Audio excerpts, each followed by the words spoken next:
Modern stock car racing features playoff formats that force exciting and controversial Game 7 moments. In which case, I think this is Game 1 of the 7-game series known as the NORC Season 13 Chase upon the hallowed grounds that need no introduction, no explanation.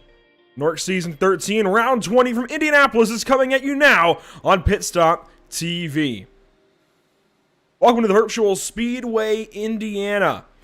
Eric Brennan alongside this evening on the mic. Emerson Arden also joining us on the crew today. I'm Andrew Cardinale IV, and I welcome you all to this evening's Pit Stop TV coverage of the NORC iRacing Series. After last week's barn burner at Daytona, we hit the Yard of Bricks this evening to open the NORC Chase, featuring speeds climbing north towards and potentially beyond 200 miles an hour for the second week in a row. But Eric, everything is different in regards to the racing product. Absolutely, and I'll tell you what, I'm very excited for this thing to get underway here. And you mentioned the fact that this is the first stage or first chapter, and who is going to become the champion for NORC this season. And this type of Xfinity car at this type of venue, this 2.5-mile behemoth, rectangular shaped and historic property, I think is the best choice for this opening act. And you can see here, it's fast, it's flat, it's daunting. On the front straightaway, it's narrow, and it oftentimes does provide some very interesting types of motorsports moments, whether it be good or incredible. I think we're going to get a lot of that here tonight, and I think it's also really going to allow the cream to continue to rise to the top, because this is a tough track to get around. Yeah, you want to talk about incredible motorsports moments? Let's go back to this year's NORC Indy 500 here, where John Barry, David Shutt, and so many more had problems coming to the start-finish line, with David Shutt in the end won. It was rather exciting at a turn 4. I don't want to spoil anything too much further. You'll have to go back and watch it for yourself, but this place sets up for some wild moments. Now, of course, NASCAR now running on the road course. This evening, we're here on the oval, and I gotta wonder, Eric, do you think the design of the racetrack was intentional? I mean, it looks an awfully lot like a brick, doesn't it? Oh yeah, there must be a little bit of irony to that theory and that speculation. As a matter of fact, I mean, let's not forget that there is still a stretch of bricks at that albeit important start-finish line there, a little bit past what would be the halfway point of that long straightaway. So yes, indeed, the Brickyard does in fact have its name, and a little bit of irony to the shape of this venue. And there's a look at that yard of bricks, where unfortunately the winner tonight's not going to have a chance to kiss the actual yard of bricks, but if they get creative enough at home, they may be able to celebrate in some capacity, as far as being able to wrap their hands around what is a very tough venue to negotiate, especially in a stock car. Absolutely, and they have to do it with these standings looming above them. Now, things have changed. Through the entirety of the season, we've seen yellow numbers and such for the drivers that were in the top 12 and red for the drivers that were out. But now we've locked in our 12 drivers that will fight for a championship, Eric, which means they're locked in that NORC red. So Daniel Falkingham kicks things off with an 11-point lead to begin the chase. In a season that already felt like it was the year of Daniel Falkingham, that's gotta feel pretty darn good, and I think it goes a long ways to padding this offer, at least for Falkingham to try and win this championship. 11 points already. That's a really good head start on the field. I mean, remember back in the day when the chase format was first arrived in the Cup Series, and everybody started with pretty much some even field or even keel as far as championship standings? Here, we kind of emulate the modern day version with those additional points by virtue of the massive amount of success that Falkingham has had and those 6 wins. That's a great start. However, the momentum has started to shift, albeit slightly. I know it's only been 2 races since Falkingham last went to victory lane in Atlanta, but for Zoltan Herczeg to come out, our reigning NORC champion, for him to come out and get the job done on what was a wild card event at Legacy Daytona last time out, that's the kick of momentum that someone like Zoltan needs to kick off this playoff stretch, especially here at Indy. There's a whole other group of drivers, 10 strong, that have not been the dominators as far as the win column this season, who have an opportunity here to hit the reset button for the 7-race stretch and go for a NORC title. So these are your 12 drivers, and as Eric mentioned, there are plenty that have opportunities to cut into the leads above, but when you consider that 11-point lead for Falkingham isn't just to Herczeg, that is 11 plus an extra, I gotta do some math here, 15 back to Oxendine. That becomes suddenly a 26-point lead. There we go. So, I don't know, my math is maybe a little bit wrong, but a 26-point lead suddenly to Oxendine and John Barry. Add 2 more, it's 28 back to David Shutt. Add 2 more to that, and it's 30 back to Jared Darling in 6th place. And suddenly you can see how this feels like Falkingham's season, even though we're only going into the first race of the chase. 6 wins on the season. That's 2 more than Herczeg has, and 11 more points again to start this off. The rest of the field you see there in red, you got Chad Oxendine, John Barry, David Shutt, Jared Darling, Brett Pancari with his win from Auto Club, Cody Miller with his win from Daytona, then Zach Lindgren, Will Klein, Sean Williams, and Howie Briss just barely squeaking by into the top 12. Aaron Smith gave up his position. Sheldon Lockey was the first one to get cut, so they line up 13 and 14, and then Hayes Booth and everybody else, they're battling to get up the 13th spot. And what I noticed there as well is even though they're not fighting for a championship, Ariati and Hayes Booth and Terrell Baker have all really turned things up lately and are going forward. I bet they wish the regular season was just a little bit longer to try to get themselves up into what could have been chase contention for this playoff stretch. But especially looking at the slate and the schedule for this championship chase, I wouldn't rule out the odds of somebody who is not in playoff or championship contention ending up in victory lane in one of our races here on Pit Stop TV. You already hit the nail on the head with Ariati, Hayes Booth, TCB, of course, but there's a lot of other names that we're going to be seeing who are not racing for a title. They don't have as much to lose as the first 12 drivers that we rattled off here on the standings, who could be a little bit more aggressive, could get a little bit off strategy, and may be able to get themselves in the win column, which has been hogged up for the most part by Falkingham and Herczeg. So there's a lot to look forward to and keep up with here in this 7-race stretch. And like I said, I think Indy's the best place to get this thing underway because, I mean, you always want to win at Indy, whether you're racing for a championship or you're racing for a checkered flag. Winning is priority one at a track like this, and I think it's going to be evident once we get this race going. Only time will tell. Qualifying beginning now for these drivers. We're going to take a quick pre-race break. We'll be right back with you with the tail end of qualifying coverage. And then, of course, today's race, the opening race of the chase. A lot of great points so far. Can't wait to touch on some more here in just a little bit. Don't go anywhere. More coverage on the way. Have you found yourself trying to hide your joy because you're unhappy with your teeth? Your smile is the first feature noticed in an interview, on a date, or in family photos. We want you to be able to shine bright as your best self, and our teeth whitening system is the perfect step toward restoring your confidence. SoundArt introduces an entirely new way to listen to music in your home. By combining the best of two products, a revolutionary high-fidelity, low-profile Bluetooth wireless speaker with beautiful artwork. Select from a library of artwork or upload your own photos to personalize your experience. SoundArt ushers in an era of invisible, beautiful, and amazing sound throughout your home and redefines your entire entertainment system. The need to reclaim your floor space and rid your home of unsightly speaker boxes that need to be bolted to the wall is now a thing of the past. Our canvas is printed on high-quality permalite by Breathing Color. And select from our gallery or upload your own. Standard sizes include 16 by 20 and 18 by 24 canvas wrapped. Custom sizing is available, as well as surround sound options.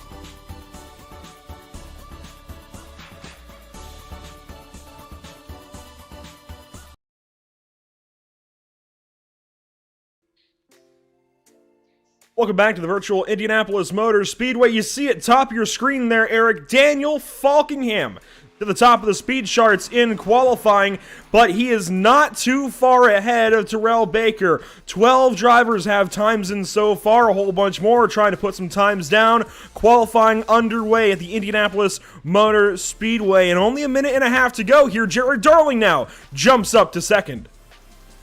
Rolling someone who is in fact in that top 12, and he is desperately trying to find victory lane. He thought he was going to have one of his best shots of the season last time out at Legacy Daytona. He was running in the lead pack. As a matter of fact, he did so well in that event. He actually ended up running a really solid race there until getting caught up in a late race accident. But you hit the nail on the head, Andrew. You said Ariati is starting to hit stride. Look at the lap time he just laid down. Less than 100th of a second faster than that of Falkingham.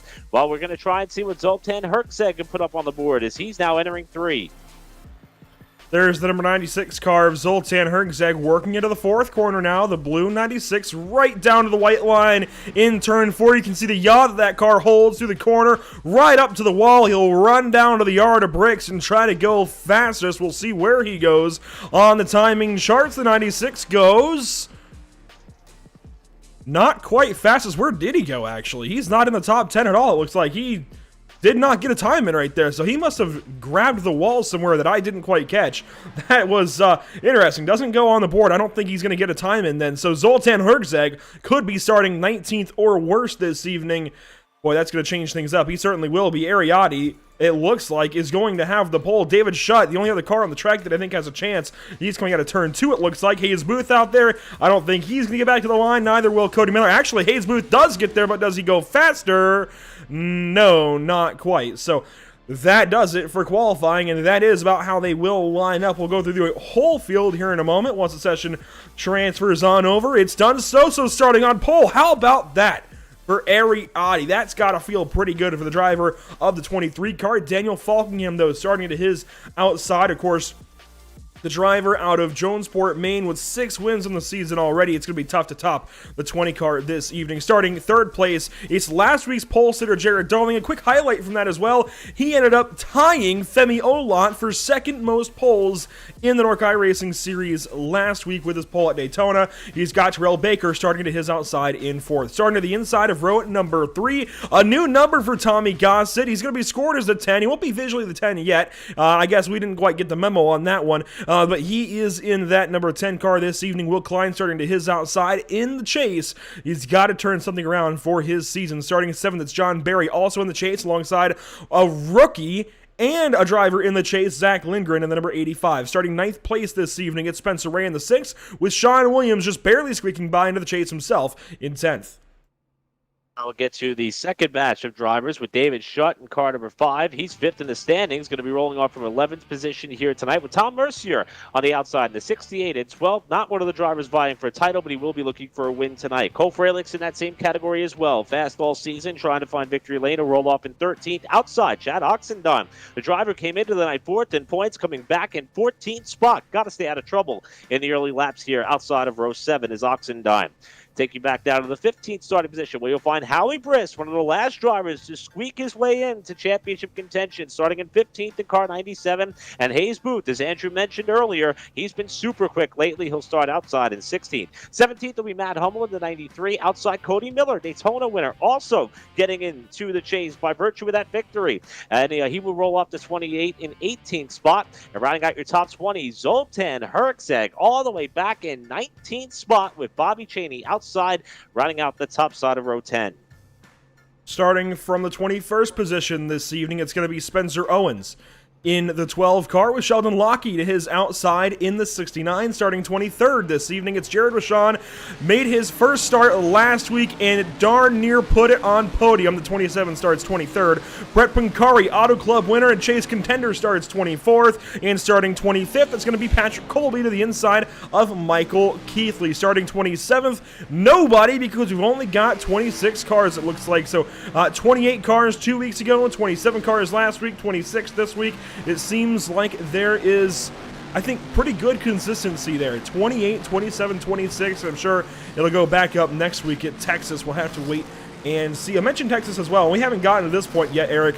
But the way that we've gotten here so far this season, let's take a look at the schedule. Daytona to open things up through Kansas, Michigan, North Wilkesboro, Kentucky, Road Atlanta, Dover, Homestead, iRacing Super Speedway, Iowa, Nashville, Auto Club, Talladega twice, then Martinsville, Road America, Atlanta, and Legacy Daytona last week. Now we're at Indianapolis with a few more races ahead. Yeah, we started off here at Indy, a beast of its own in Texas. Bristol Dirt is going to be a wild card for this championship run. Darlington, Phoenix, Chicagoland, one of the best intermediates that we don't see the Cup Series on this season. We'll wrap things up at Vegas. And as the field now comes through turn number 3, we are set to ride, as Andrew mentioned, the first chapter in this championship run. Starts and restarts are going to be huge. And we got a variable starting on pole in Ariati. This is going to be a lot of fun.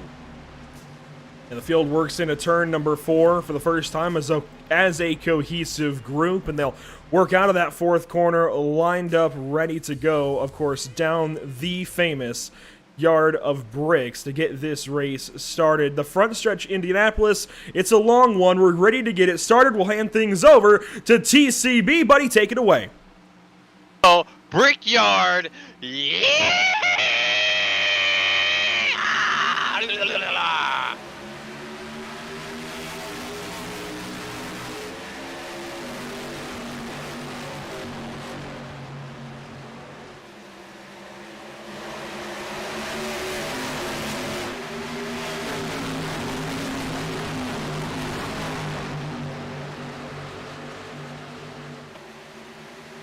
I just love seeing stock cars thunder around the 2.5-mile Indianapolis Motor Speedway. Down to turn number 3 we'll go for the first time, and look at TCB. He's up to 2nd place already and charging after the 20 of Daniel Falkingham.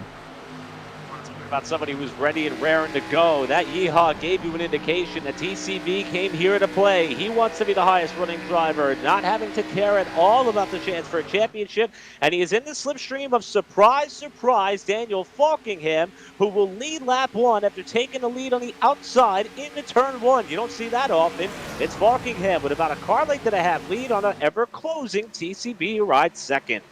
Ariati sits in third. That beautiful 23 car working in the third spot. I like what I'm seeing out of Ari all of a sudden. I mean, this has been a serious turnaround since mid-season. He started out, I think, just sporadically kind of running some races, and when he was around, he didn't run all that well, but then a couple of really good races in that mid-season have turned things around. But now, look at this. Terrell Baker looks to the inside for turn 3, thought about it, thinks better of it, and I think that was a pretty good idea to sit back behind Daniel Falkingham for at least 1 or 2 more corners. Now to turn 4, he stays behind the 20 car. These guys got some practice at running here at Indy, again, a couple of months ago in the Indy 500, but nothing from that race is going to translate over.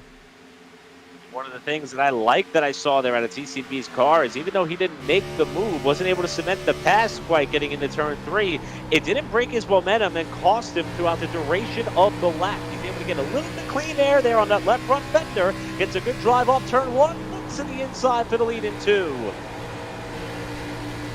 Out of turn number 2, things get oh so close, and Daniel Falkingham wins the race up off the corner, snaking down the front stretch. Now you see everybody mostly in a cohesive line, aside from these two up front, moving around, dancing around, doing a tango. Down to turn number 3. Oh my goodness, TCB right back to the back bumper cover of Daniel Falkingham, and that 20 car a little bit loose there out of turn number 3 that time. This is something where I think Falkingham needs to be aware of what is going on here. This is somebody who is highly motivated, has not had the season that he would have hoped for. He's got a big fan base cheering him on here tonight, and he is hungry for success.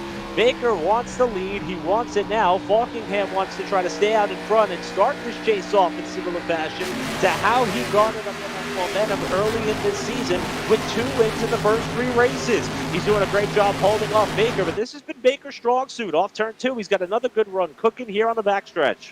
There's a side-by-side further back. It looks like Chad Oxendine gets a spot over Howie Briss, and a couple of other drivers battle as Jared Darling nears the top 3. He gets right up to the 23 car of Ariati, but it's still these top 2 taking the show right now. And I gotta wonder how long TCB can do this. I mean, we know TCB can go fast. It's a matter of how long he can go fast before tearing up those Goodyear Eagles. And I mean, he is working all over the back end of Falkingham right now. He might look low this time. Does he make the move for the race lead across the line? He's to the inside. He's going to take it into turn 1. TCB leads at Indy. And you saw Falkingham there drop back really quickly. He gave up going into the corner. He did not want to try to stay side by side, especially knowing that the car on the bottom could be a little bit vulnerable in that type of position. Now we're going to see what Falkingham could do as he has a bit of a slide off turn 2, running as the second car in line. That's Ariati pulling up to the back bumper of the 20. And as you mentioned, Andrew, Jared Darling creeping up into the frame here and now making it a 4-car knot at the head of the pack. Will Klein just a little bit further back there, rounding out the front 5 early in this race, with TCB starting to open up a little bit of an advantage here at the head of the pack. That car's hooked up early on tonight. Yeah, he's got something going on for the number 25 car this evening. I mean, he is just on rails right now. He's starting to leave not Tommy Gossett just a little bit, but Daniel Falkingham a little bit in that second spot. Ariati sits still in third, but with his first chance to battle here with Falkingham since the start of the race. And I wonder how hard he might push to try and get on by the 20 car for the race lead as TCB again starts to walk the dog a little bit. But now, look at that turn 2 from Daniel Falkingham. My goodness, he really left Ariati in the dust. Which will play an effect, especially with these Xfinity Series cars. And off into the corner. It looks like the key to this race is going to be when you elect or when you time getting back to the throttle. And that may impact how well you get off the corner. And of course here with this rectangular shaped venue, getting down these long front and back straightaways is an immediate key to success. And we're starting to see some of these drivers figure it out. Speaking of figuring out, Zach Lindgren is on the lead here. We also got a battle starting to materialize in the third. Ronald had a peek inside of Ariati for that third spot. May have had the pass made, albeit momentarily. That battle is going to continue on the short stretch. Adi fends him off for now. And there was a block there from Will Klein at turn number 2, blocking Zach Lindgren from having a chance at 5th. Adi holds that spot, as you mentioned, Eric, and I had noticed Jared Darling was starting to get a whole lot closer to Ariati than Ariati ever got to Daniel Falkingham. I wonder if Falkingham backing up helped Jared get up there. And now you're starting to see, again, Zach Lindgren going after the 48 car. He wants to get into the top 5. He leads Tommy Gossett around in that number 10 car. And again, this is a driver who he's going to appear as the 00 for one more week on the ticker. We didn't quite get word that he was switching over to the 10, but making that first start in the number 10 now is Tommy Gossett. He rides in 7th, and he's another driver, Eric, who isn't in the chase, but has been really quick these last few weeks. You got to love, of course, all these drivers want to vie for the illustrious title of a NORC champion, and right now only 12 of them have the opportunity to do so. That's obviously your objective when you start the season, but to know that you have these next 7 races potentially with not that much to lose, not that much on the line, you really don't have to be all that much conservative. I think that is, in a sense, something that these racers certainly live for and thrive for. And right now, Ariati and TCB, the leader, as a matter of fact, they're 2 of the front runners who are in that position. They don't have to worry about points. They don't have to worry about having to pinch a car down while running that second lane, which appears to be the only way you could try to defend your position around these 4 corners in Indy.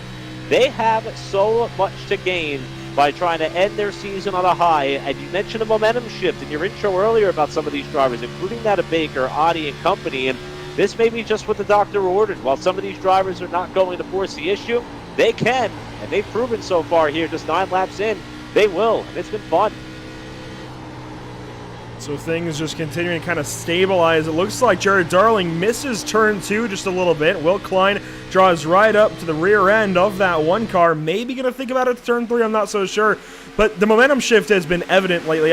We did not see a great start of the season as here comes Klein to the inside of the 1 car to turn number 3. We did not see a great start to the season, for example, from Jared Darling, who, while he just got passed for the 4th spot, has been really, really good as of late. That 1 car has been great.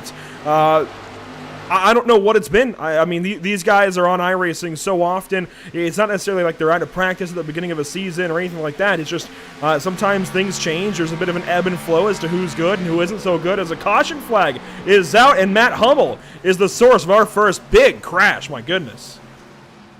It happened coming off of turn number 4 for Matt Hummel, who was involved in this incident that will slow this race just about at the 1/8 mark, as we're about 10 laps into this 80-lap contest. Hummel was not running up in that lead pack.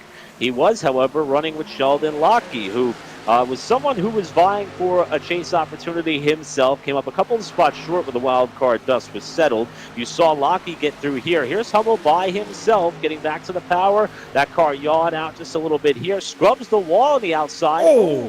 And is that Bobby Chaney who may have tagged him there? And bouncing off the wall comes Hummel, and that is what we talk about this narrow front straightaway, Andrew. That's why. If that would have happened in front of the leaders, that would have been massive. Fortunately for Hummel, he was towards the back of the pack, and we haven't logged enough laps for that to be a scenario, but he got tight, hit the wall, and unfortunately for Bobby Chaney, there was nowhere to go. Well, look at that block as well. Those two were really fighting down to turn 3. Hummel did not want to give that spot up to Lockie. Lockie got there, and that moves Hummel to the outside for turn 3. And then in turn 4, I think he's just driving and seeing red, literally and figuratively. Of course, chasing that red 69 car, I think he just wanted to get up there and get back to Lockie. The car just goes at the racetrack into the wall hard. There's nowhere for Chaney to go. We mentioned a couple of times already tonight, Andrew, about how important corner exit is. And I think that if you're someone like Matt Hummel and you're starting to lose the front end on the car, you really don't want to get out of it until you absolutely have to. But the problem is the competition behind you, or that is closing, which in this case it was Bobby Chaney. And you see Hummel here get kind of kicked up to the high side. I think once that front end starts pushing, you really don't want to relinquish control completely until you absolutely have to. But you got to realize that you got traffic incoming. And unfortunately for Bobby Chaney, he too was in full commitment mode to get off the turn 4 with a full head of steam. And once Hummel scrubbed off enough speed coming off the outside retaining wall, Chaney just had no opportunity to avoid Hummel's car right here. Look at that hit to the wall and right down in front of the 24 car of Bobby Chaney. Nowhere for Bobby, of course, to go. He goes hard into the inside wall right there. My goodness. Really big hits for both of those drivers, and it should end both of their days. I would imagine Patrick Colby very lucky to snake on by that and get by that without issue. And he will not... Actually, no, he will take a pit stop. Everybody just about pitting under this first yellow. A few key drivers are staying out. Those being Daniel Falkingham, Zach Lindgren, Tommy Gossett, Spencer Ray, and Spencer Owens. Everybody else, though, down the pit lane, including race leader TCB. Who would have thought it would only take 12 laps to see the pit strategy get shuffled up here a little bit, and this is going to change how this race unfolds for sure. You see John Berry dropping the jack and taking some service. Dan Herzeg, who really did not move up all that much in the opening stages of this one. He's going to pick up a bunch of spots in the pit lane. Sean Williams, though, it looks as though it'll be the opposite of the fortune here, as he's going to be one of the last few cars to exit his pit box. He'll in fact be the fifth to last vehicle that pulls back out on the racetrack is Williams, while Ariati will parade the field back up onto the venue. One of the things I noticed there, maybe a little bit of strategy by Zoltan Herzeg. He appeared, last time I looked at the ticker, to be trapped back about in the 16th spot. Remember, he started back in about the 19th position, and I think Herzeg may use a little bit of strategy here. Granted, not everybody stopped, but of the drivers that did, he gained a few on the pit lane.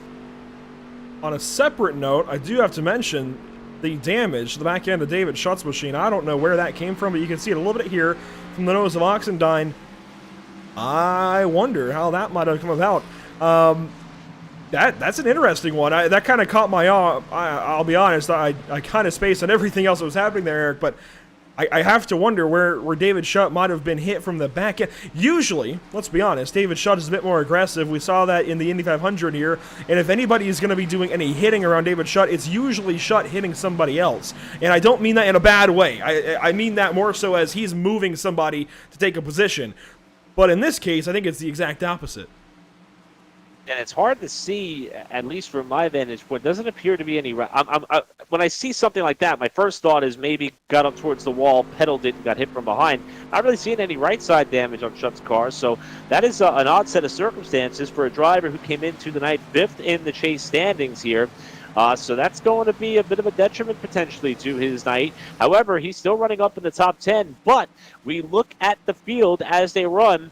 Not surprised to see Daniel Falkingham going to lead us back down for the restart. I'm a little surprised, though, that he appears to have elected the outside for this restart. But I believe only the top 5 cars stayed out. Back to Spencer Owens, who runs back in the Owens, that is, in the 5th spot. Everybody else came down for service. We're going to learn relatively quickly here, Andrew, if tires are going to matter. And I see Herzeg coming back off the pit lane here, so he may have to restart towards the back.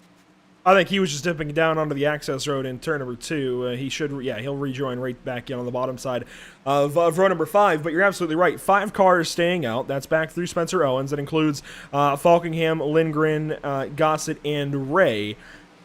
Be interesting to see how these guys do, and tires certainly I think will matter. We can pull up the weather and check out how things are doing. It's pretty warm. The air, I guess the air temp is actually pretty calm. It's 69.2 degrees, and the winds are pretty stable as well, but the track is still 92 degrees here in Speedway, Indiana, so it is still a little bit toasty for these tires anyways. Certainly not the 100 teens that we usually see for summer races at Indy, but it is still a little bit warm for these guys, and that will only tear up their tires a little bit, but I think that's going to be a pretty big advantage for Falkingham, and it's only going to help Zach Lindgren. It's going to stack everybody else up, I imagine, on this restart. So, coming to the first restart of the evening, the second start overall, Falkingham leads the field to the green flag, waiting for the signal, and we are back green from Indianapolis.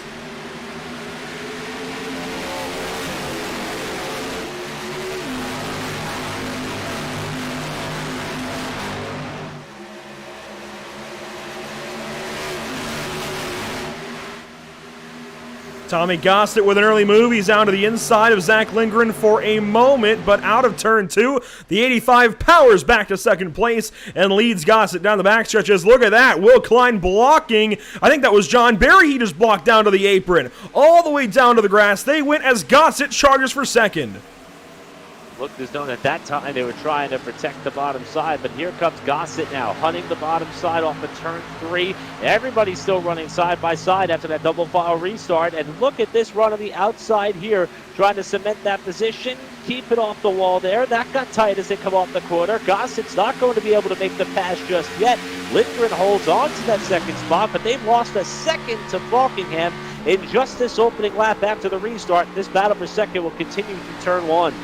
And Zach drove a couple of car lengths deeper that time than Tommy. That was a pretty impressive corner, honestly, that Zach even made it. There's some more fighting back behind, and I think Terrell Baker is involved. Yes, he's to the inside of David Schutt, taking the 6th position away to move in behind car number 6. He's bringing the 66 along with. That's Chad Oxendine behind these two side by side down to 3.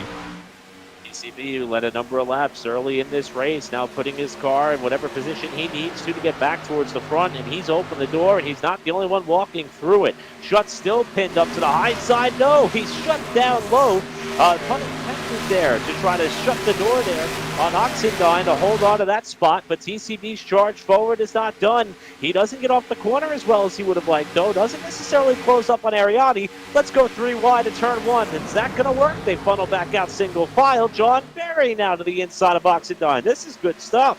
And Hayes Booth also in a new number, in the number 2 now instead of the 11. He's joining these guys side by side. Darling down to the bottom of Schutt. He's going to try and bring Revan along with, and Revan can't quite get there. The 66 in behind. They snake down the front stretch. Darling looks to the inside now of Spencer Ray as TCB looks to the inside of Ariati. That would be good for 4th if he can get it. He will down to the inside of turn 3 as Darling gets that spot away from Spencer Ray. Some of these drivers doing an amazing job being patient, trying to work their way back up towards the front of the pack and navigate their way around some of these cars that stayed out. You see John Berry pulling down low and making a pass. Here's Oxendine after getting shuffled out. Now back to the bottom on David Schutt, running about as side by side as two cars continually get locked together as they almost touch going into turn 1. Spencer Ray just ahead. Now Will Klein's going to try to fill the hole in the bottom. Boy, once you get kicked up top, if you got a freight train of cars behind you like right now, David Schutt does, it's very hard to get back to the inside. How about that set of corners for Klein as he squeezes up in front of Oxendine? 2 for 1 there for Will through the first set of corners. Down the backstretch now, he'll go, and he squares up Spencer Ray for a move. Down to turn number 3, and it looks like he's going to try and go to the inside. He will, and Ray just moves over and gives that one to him. Ray's on old tires. He knows he's a little bit slower and gives that spot up with ease. While that's all happened, TCB has just gone and driven around Tommy Gossett and Zach Lindgren in the same lap, and he's bringing Jared Darling along with.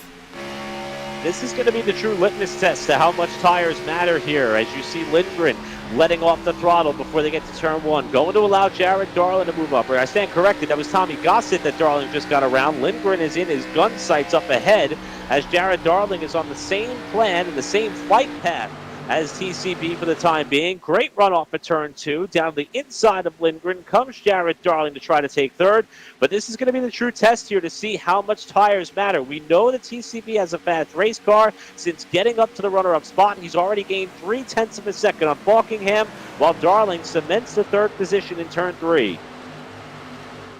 Spencer Ray, Tommy Gossett, Zach Lindgren all falling back. Spencer Owens has fallen all the way to 18th.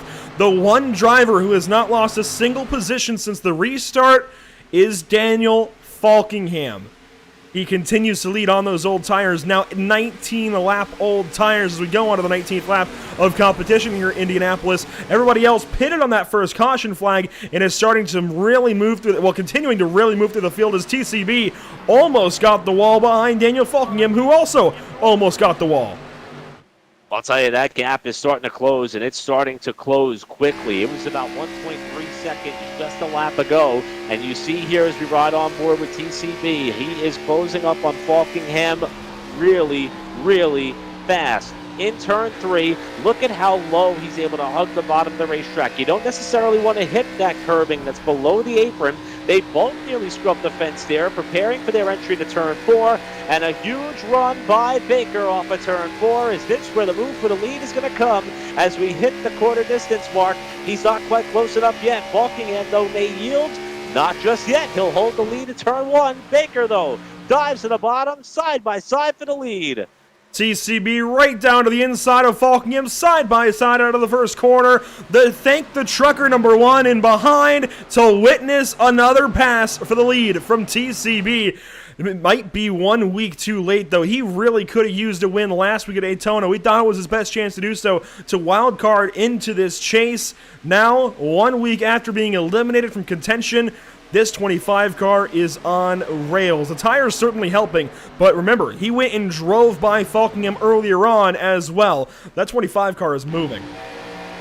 A little bit of resistance by Falkingham could have been Jared Darling's best friend, because that stalled their momentum just enough as they ran side by side for the short shoot at turn 2 to allow Darling to close up quickly and make this pass for second place. Into turn 1 comes Darling. Remember, he's on the same strategy as that of Baker. Falkingham on the same tires that he started the race with, now running in third. Berry not that far behind in fourth spot, and Will Klein has just moved back up into P5, where he was running at the time with the first and only caution so far tonight, after he just made a pass on Lindgren, who continues to fade to the top 10. And that brings Hayes Booth along with. Hayes Booth is pictured again in a number 2 car, brand new number 2 car as well. He's still scored as the 11, so I wonder if that's going to change back next week. But sporting a brand new paint scheme is Hayes Booth as he moves on by the 85 car. Tommy Gossett still following Zach Lindgren through all of this moving around, and I wonder when that move might come for Gossett to try and finally get back, or I guess get by Zach for the first time. He tried on the restart, it just didn't quite pan out for him, as here comes Howie Briss as well. And Howie Briss, somebody that's very happy to have made this chase field, was thinking about switching up his paint scheme, but has decided not to just yet. He sticks with the old flames that he's had all season, and this 97 looking pretty good. He's in 9th spot. Yeah, great run so far for Howie Briss, who is doing everything he needs to do. Kind of comes into this chase as a little bit of an underdog. I mean, not just because of the obvious fact that he was able to squeak in with the last spot that was up for grabs, but also due to the fact that the season has not been what Howie Briss may have wanted. Has yet to finish in the top 5, only 4 top 10s in the season, but there have certainly been flashes of brilliance. If he can come out here tonight and net what may be his first top 5 of the season, or better yet, even a victory, that would be a statement for Briss, and that he is here to contend. And he's got a good run coming off of turn number 4, trying to move further up the running order is that of Howie Briss. And look at some of the cars that he's running in front of right now. Ariati was in the top 5 earlier. Second of the points, Zoltan Herzeg just behind in 12th. It's been a great night so far for Howie, hoping to carry it all the way home to the checkered flag. And he's got a couple of positions up ahead of him that he can grab if he wants. There's more battling back here with some of those drivers you were starting to mention there, Eric. In fact, Zoltan Herzeg with a mirror full of Sean Williams right now. Williams in the 12th position, wants to grab 11th, potentially a top 10 if he can get to and by Ariati. Williams, Sean looked for a second, but stays in behind Zoltan for turn number 3, and Chad Oxendine sitting there as well. Now, this is a proper super speedway by NASCAR terms, but I wonder if this racetrack might benefit Chad Oxendine a little bit. Well, maybe not. Cole Freilich makes that one look easy, goes right on by, and it looks like, I can't tell, I think we've just had a problem for Zach Lindgren. He was very slow on the top side of 3 and 4, loses 2 spots that time. I don't know if he got the wall or not, but the 85 slowed way down that lap. And Lindgren, somebody else who was on that alternate strategy, in fact, restarted up on the front row with Daniel Falkingham at the restart. Apparently struggling here with whatever aero conditions may be plaguing that car, plus the fact that he is on some of the oldest tires in this pack. He's still holding on to that spot there in the top 10 for now. And we talked about Zoltan Herzeg and his slow climb up through the running order. That's the first blue car you see in your frame. We're going to go on board with him now, trying to get up to the top 10. But what I believe may be the first time all night. He is hunting down Ariati, who has been fast, and he sees that Daniel Falkingham is currently holding down a podium spot in his ticker. He knows that he's got to go, but he is doing it the Zoltan Herzeg way, methodically. He's in the slipstream now of Ariati in what's going to be a fight for 10. Let's keep in mind, this race is only 80 laps long. It's not as long as some other races that we've had this season and will have this season. It does come in at, 200 miles, but still, that's really not all that long for these guys. When you're going almost 200 miles an hour, it will go by relatively quickly. And This is a race where we can certainly see these guys get spread out. You see Howie Briss now looking to the inside of Gossett. That would finally be for the 6th position for Howie Briss. So he's getting close to that top 5 you were talking about, Eric, as Cole Freilich looked to the inside of Sean for a moment. Howie takes the spot over Tommy, and it seems like that 97 is just looking better and better. Race leader is still Terrell Baker. My point stands, though. This is a relatively short race, and look at this battle, actually, out of the 4th corner to the start-finish line. How about Jared Darling? We've been talking about TCB all night long, and for good measure, but remember, Darling had to get around Falkingham a little bit later. Baker had that half-second advantage, but it looks as though that now it is Jared Darling who's able to hold that car a little bit lower through the corner, get a better drive off the corner like he's going to try to do here in turn 2. And we saw Baker use that defensive move off the front on the front straightaway. He'll do the same here on the backstretch. Bring that car all the way down to the apron. Darling will follow, and this race for the lead is heating up. Great stuff between these two. Riding on board now with Jared Darling. You can see how low these guys get on the inside of turn number 3. And I mean, this is just insane what we're seeing from these two. We've not seen a run like this from these two all season long. We've seen flashes of brilliance, certainly, but nothing quite like this. And down to the inside wall, Terrell Baker protects, wants to keep that inside line. I mean, he is all the way down there on that white wall. And now Darling goes up high. TCB covers it up and holds the lead. Basically, TCB is saying, if you want to get around me, you're going to have to do it on the high side, or maybe not. What a great run off of turn 1 for Jared Darling. He'll squeeze to the inside in turn 2. New leader, Jared Darling, to the point on the back straightaway. Oh, but this is not over. Not at all. TCB was going to walk that spot back. You know what? I say it's not over, but that actually is quite the gap for Jared to already have down to turn 3. But I'd imagine TCB finds a way to at least get back there for one more shot at the race lead. It's already lap 27 and the back end thereof. We're getting closer and closer to lap number 30 and closer to, at some point, pit stops. They've got to be on the way as John Barry is all over Daniel Falkingham for 3rd. Barry's another car that's starting to climb his way up through the running order, and he's not doing it quietly. This is a driver in John Barry who we've talked many times about his success this season, but that has all come without a victory. He's now trying to get around the win leader on the season thus far, the 6-time winner in that of Falkingham, for the 3rd spot to try to match where Barry was running when we started this championship chase. It seems as though that the key to success tonight is getting a good run off turn 2. Barry has it, but is it enough to try to draw up alongside that rear quarter panel of Falkingham? By the time they hit turn 3, not quite yet. Hayes trying to arrive on the scene to make it a 3-car race for 3rd, which Falkingham continues to hold down. Hayes Smooth is doing some great stuff this evening in that 11 car. Well, 11 to whichever one it may be. Hayes has got some speed this evening. We're seeing a lot of cream rising to the top that we've not seen at the top all season long, Eric. This might be one of the biggest wildcard races of the season. I know we said last week was supposed to be the wildcard, but suddenly we're seeing everybody coming out of the woodworks and showing their brawn this afternoon at the Indianapolis Motor Speedway. Jared Darling still trying to walk away from Terrell Baker, but he's only got a couple of tenths, and things were really close that time at a turn number 1. In fact, they were down to a tenth or less. Now, lengthening that lead back out, it's, about a third of a second at this point, down to turn 3. We mentioned that if Howie Brisk could put all the pieces together and have a solid night, that it could be a statement race for him.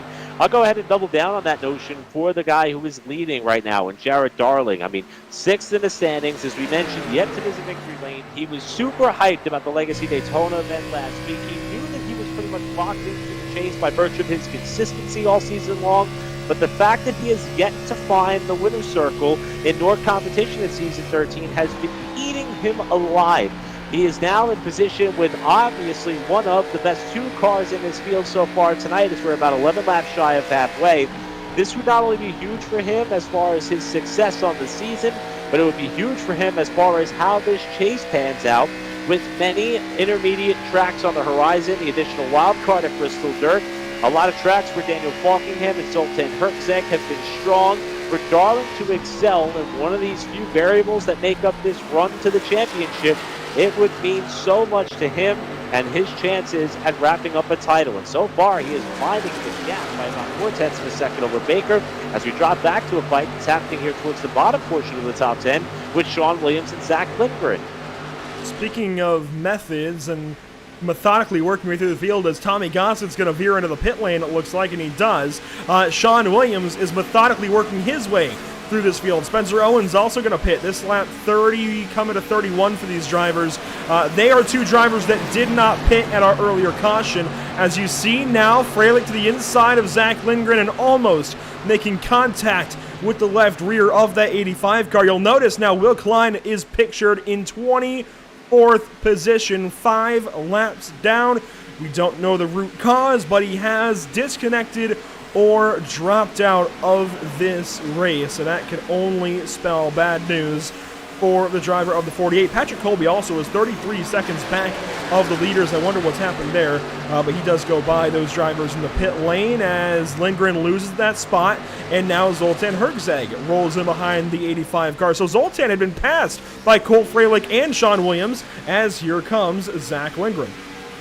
Boy, that was a bit of a scare there for Herzeg, as boy, Lindgren had to really get on the blind loose there to hit road speed coming in there, but Herzeg had to swing way wide. That's the most yaw that I've seen out of a car without it snapping sideways was that of Herzeg off turn 4. As we will now start to see some of these cars. Spencer Ray was another one of the 5 that stayed out. So that means that Daniel Falkingham may not be too far from having to pit out of 3rd place. The points leader, who was off strategy, 5 cars, remember, stayed out. These were a couple of them, with Falkingham being the highest running of those who's yet to stop. So we can expect to perhaps see the 20 on the pit lane here shortly. And obviously, with this fuel run, aided by just 1 caution, taking us up here to about lap 31, 32 or so, Falkingham's going to stay out at least 1 more time. We can expect there will at least be 2 more stops for the bulk of the field, and 2 more for Falkingham, 1 after he has to stop in the not-too-distant future, with John Berry now pressuring him for P3. I'm doing some math, and actually, I think you're still right. We are still going to see 2 stops for these guys, so I wonder if anybody's going to catch on to that one and pit early. They'll be good to go past halfway, the drivers who pitted on the last yellow, but it seems like the range for these drivers is only about 30 laps, and that's not going to cut it from that pit stop all the way to the end of the race, as Barry is going to look to the inside and take that 3rd spot away from Daniel Falkingham. I started to shake my head no, saying that they only had 1 stop, but no, they will definitely have to pit again at some point. Can tell you, Zach Lindgren just picked up a speeding penalty. He's going to lose a lap after taking a 55-second pit stop. That is a telltale sign of a 40-second penalty, which you get for speeding and not taking off your service. So the driver of the 85 car now back on the speedway, but way behind everybody else, and certainly has got problems. You know, I said earlier that starts and restarts are going to be huge, because this is one of the few tracks that still has a quite literally straight front straightaway that is incredibly narrow. Remember, Phoenix used to be designed in that nature, however, not anymore with the location of the start-finish line there, as Brett Picari is having a go of it here with Keithley.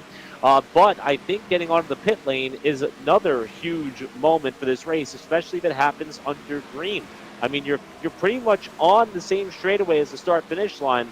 To get that thing low down from 140, 50 miles an hour to exit at turn 4 down to the pit speed limiter, or I should say the pit speed limit, it's hard to do. Daniel Falkingham is trying to do it now, a much quicker entry into the pit lane for Falkingham, but again, making sure that you have that car down to the pit speed is huge, and that could catch up and bite some of our championship contenders. And how about this pass? Sean Williams, right up to the 5th spot, moves on by Howie Briss. You saw Daniel Falkingham come in. We'll keep an eye on his pit time. That was an awfully wild pit entry. I can only imagine that it would have been certainly close to pit speed, potentially speeding, but I think he might have made it in just barely. Cole Freilich was really loose a lap or so ago, as Lindgren now goes fastest of anybody. Purple for Lindgren, a 52.883. And you know what? I don't think that is over a second, I think, off of the track record here in race conditions set by Bobby Zielinski. And yeah, that is well off of the track record. Granted, the track record set on a different, certainly a different build. I mean, the record was set back in 2015. A lot's changed in iRacing since then. But the track record was set by Bobby Zielinski in both qualifying and race condition at a 51.380.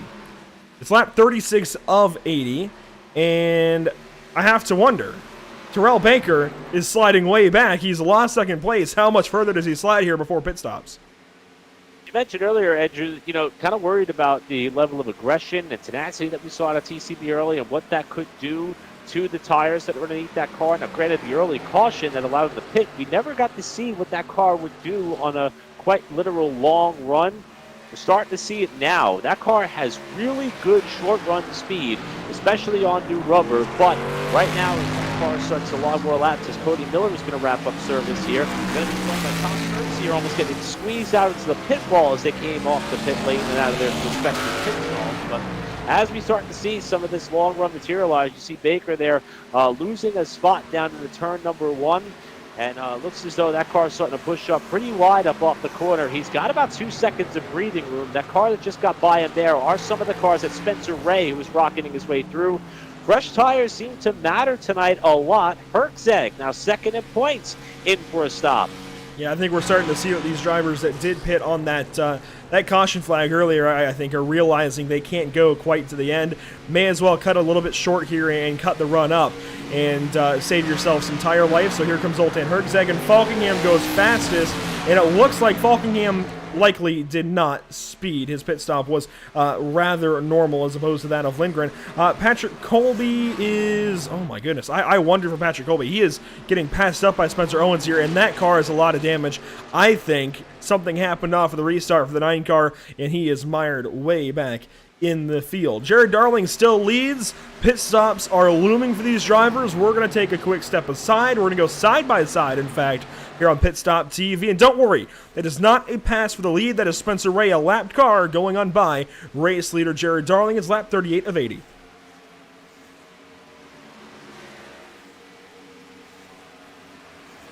After months of quarantine, we're all interested in how we can become our best self. The team at Permanent Makeup and Cryo is here to help you get the flawless makeup look every day without the extra effort or time. When it comes to your appearance, you deserve the best care that money can buy.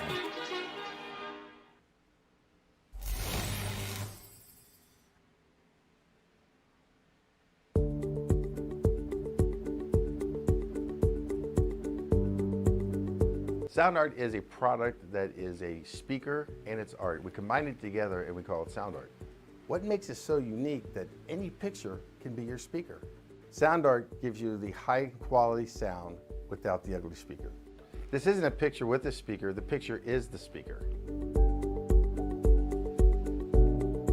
Just imagine your wedding picture uploaded onto a canvas and now it's speaking 10,000 tunes. I mean, it's a very cool concept. What we like so much about it that you can take anything that means something very special to you, upload it on the canvas, have it hanging up in your room, your balcony, wherever you want to put it, and now it's a speaker. I mean, how cool is that? It's something that we have that and no one has. No one has this product. It's just a great gift to give anybody. It's just a neat concept. Around here we say, art never sounded so good.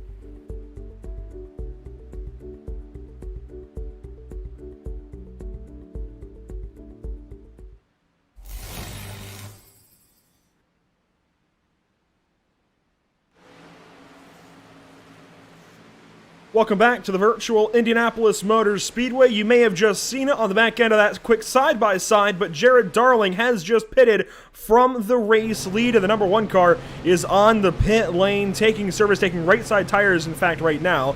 It looks like, although this is actually, it felt like an extended stop. Left sides go on now. This is a slightly extended stop. It's slightly slow, 14.5 there for Jared Darling. John Barry then inherits the race lead. It is lap 40 of 80. We're coming around to take halfway shortly. There was just a pass made. In fact, Cole Freilich is losing some spots here as Brett Pancari goes on by. Freilich makes the other the other's half, if you will, the match to David Schutt's damage from a while ago. In fact, we've been told on lap 1 at a turn 3, Cole Freilich punted David Schutt, and I can tell you, after talking with these drivers a little bit in the past week, Eric, there are some rough feelings between those two, mostly from Cole Freilich directed at David Schutt. I wonder if that was to send a message early. So halfway down, halfway to go. John Barry leads. Pit stops on the way.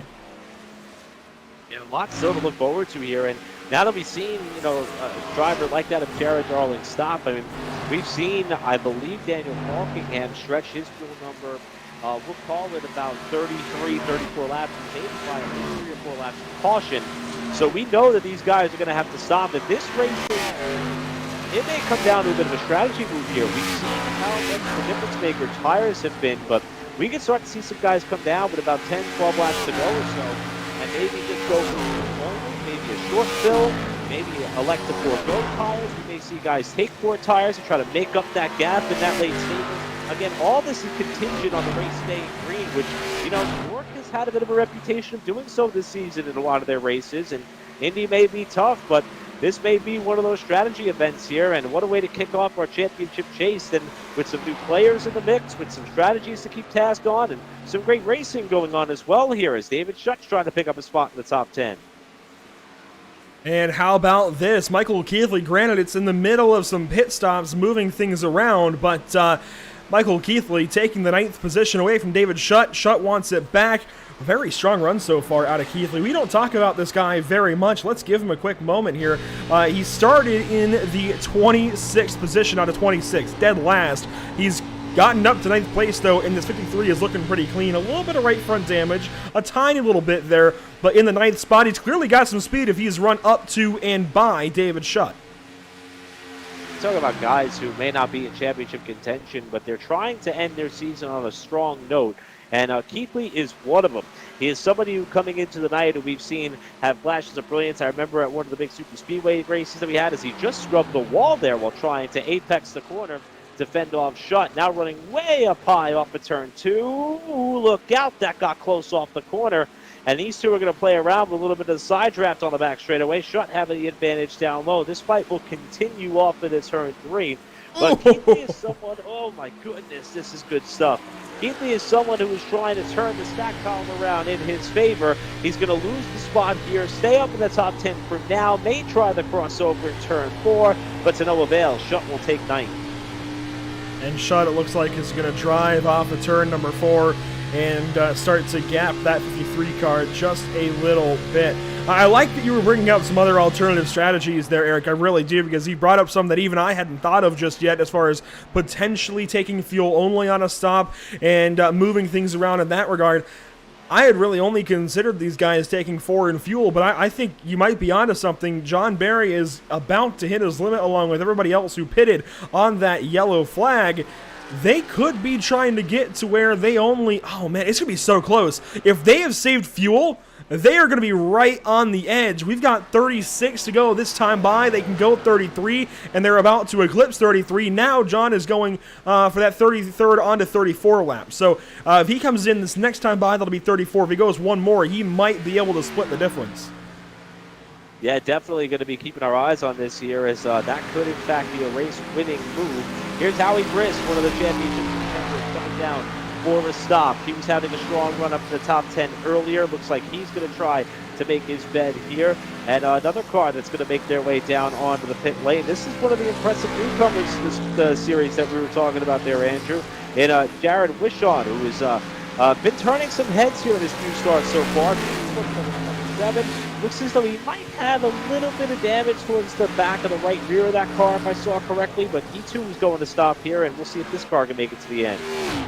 Teammate Zach Lindgren, he has really turned things up these first couple of weeks in his NORC career. Here comes John Barry to the pit lane.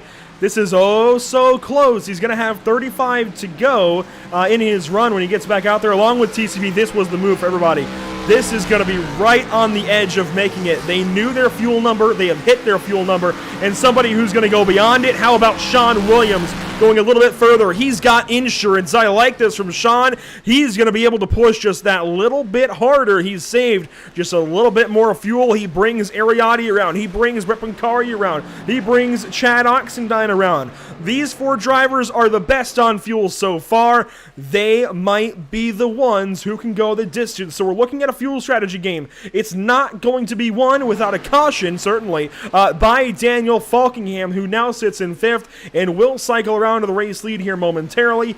it might be won by Sean Williams. Barely gets into the chase this season, but he does make it. This could really shake things up. He comes in 11th in the chase standings, and here he comes down to the pit lane. The driver out of Wilmington, North Carolina, going to lead Ariotti. Looks like Brett Pancari's sliding in, and Chad Oxendine should come around. Yeah, so these will be the last of the group that we expect to stop, that we will see try to stretch it to the rest of the way. And this may validate something that I was pondering, although I did not mutter it out loud.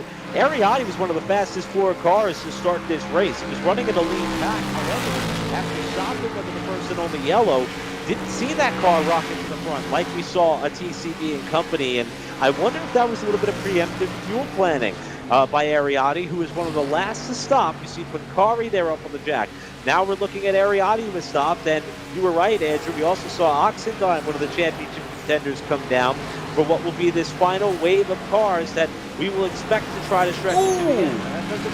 This is going to be our final bit of pit stops, as Falkingham and company are going to have to come back around, but that was close to the pit exit there between Audi and Williams. With Williams getting the launch, he'll lead this group out on the pit exit. Everybody who pitted before lap 44, 45 is going to have to pit again. I mean, there's no other way. They will have to pit and take fuel. That includes the names of Daniel Falkingham, Tommy Gossett, Jared Darling, Zoltan Herzeg, Spencer Owens now in 5th, Sheldon Locke in 6th, Tom Mercier in 7th, Cody Miller in 8th, Spencer Ray in 12th, who has also had some problems. He's been rather slow this run, it looks like. He's really dropped in the running order. And, of course, Zach Lindgren with his pit penalty from earlier on, who now rides in the 22nd position. And this might be a very early end to a potentially championship contending run for the driver originally out of New Mexico, moved over to Mooresville, North Carolina to chase some racing dreams. That's why he's got Racecom and HMS on his number 85. And this has just been a stellar season for Zach, but it's been small little mistakes like these that have taken him out of contention of much higher positions and certainly much higher honors. With this caliber of field, we're not destined or guaranteed to always get the amount of cautions required to maybe work your way around, get back on the lead lap, get a free pass or so, or alternate the pit strategy a little bit more. So for Lindgren, this is going to be having to climb out of a pretty deep hole here for the duration of this race, and he may not get the opportunity that he necessarily needs to. So that is unfortunate for him, as we start to see a couple of cars who, again, blended and mixed strategy. Here's Tommy Gossett, as we mentioned, in the newly numbered number 10. John Berry just got around Sheldon Locke for a position. That's for 6th spot. But again, the pit strategy is kind of jumbled throughout the bulk of this field. We know that Falkingham will have to stop again. Jared Darling, it's going to be probably a little bit too tight for him, but we certainly have seen a lot of names cycle in and out of this top 10 running order. Locke and Mercier are part of that club as well. They run 7th and 8th respectively right now. Would you like to know who the first driver that's good on fuel is, Eric? Would you like to know? I would, please. It's going to be Terrell Baker. I think potentially he's faster. Actually, I will stand corrected. I got a little ahead of myself. It's Terrell Baker and John Berry on almost even footing. They're a couple of seconds apart, but it is these two. So even if it's not a win, TCB Nation, TCB is one of the first 2 cars that is good on fuel to the end. He's right behind this. My goodness, down to turn 1, right behind the 68 car Mercier. Move Tom out of the way, and Terrell Baker moves up to the 6th position. Now, no, 7th, not quite. Again, I'm getting ahead of myself. I don't know where I got 6th from. Moves up to 7th, but you can see the gap is only a couple of seconds for TCB. He's been faster all day than John Berry. He may as well be the first car that's good on fuel. He is quick. That was quick. It was aggressive, but it wasn't too aggressive, because a little bit too much of a nudge there to the back bumper of Mercier's car would have grenaded the strategy that he's on, hoping that he could cycle his way up towards the top of the running order here once the rest of the field has to stop. So for TCB, though, he's showing that short run speed yet again. Here comes one of the championship front runners, Zoltan Herzeg, our most recent winner on the NORC campaign, having to stop for the final time tonight. Sheldon Locke is going to join him on the pit lane as well. Perhaps this will open the floodgates for some of these drivers. We expect to have him stop one more time to start to hit the pit lane here and have a good long-distance stretch to the finish and maybe reap some of the rewards of this fresh rubber early in this stint. And Eric, I love that we've been conditioned this season to expect green flag running, because if you ask anybody in the NORC Racing series of seasons past, they would laugh at you about that. There have been plenty of races where we've had a lot of yellows, but if you go seasons and seasons back, you can find a lot of past races where there was a lot of green flag racing. In fact, if we go back here at Indianapolis to 2015 and 2016, Season 2 and Season 4 when we ran here, it was 50 laps in Season 2, 80 laps in Season 4, only one caution in each of those races, and plenty of lead changes between them. It's been in more recent years that we've seen the cautions go up, the lead changes have gone up with them, but this is a return of the racing of old, I think. We're seeing a lot of great drivers of a lot of different backgrounds meshing in this one league, and it's, I think, one of the best crop of drivers we've had since we've had, honestly, NORC legends, if you will, of Marcus Richardson and Bobby Zelensky and Femi Olot going after each other every week.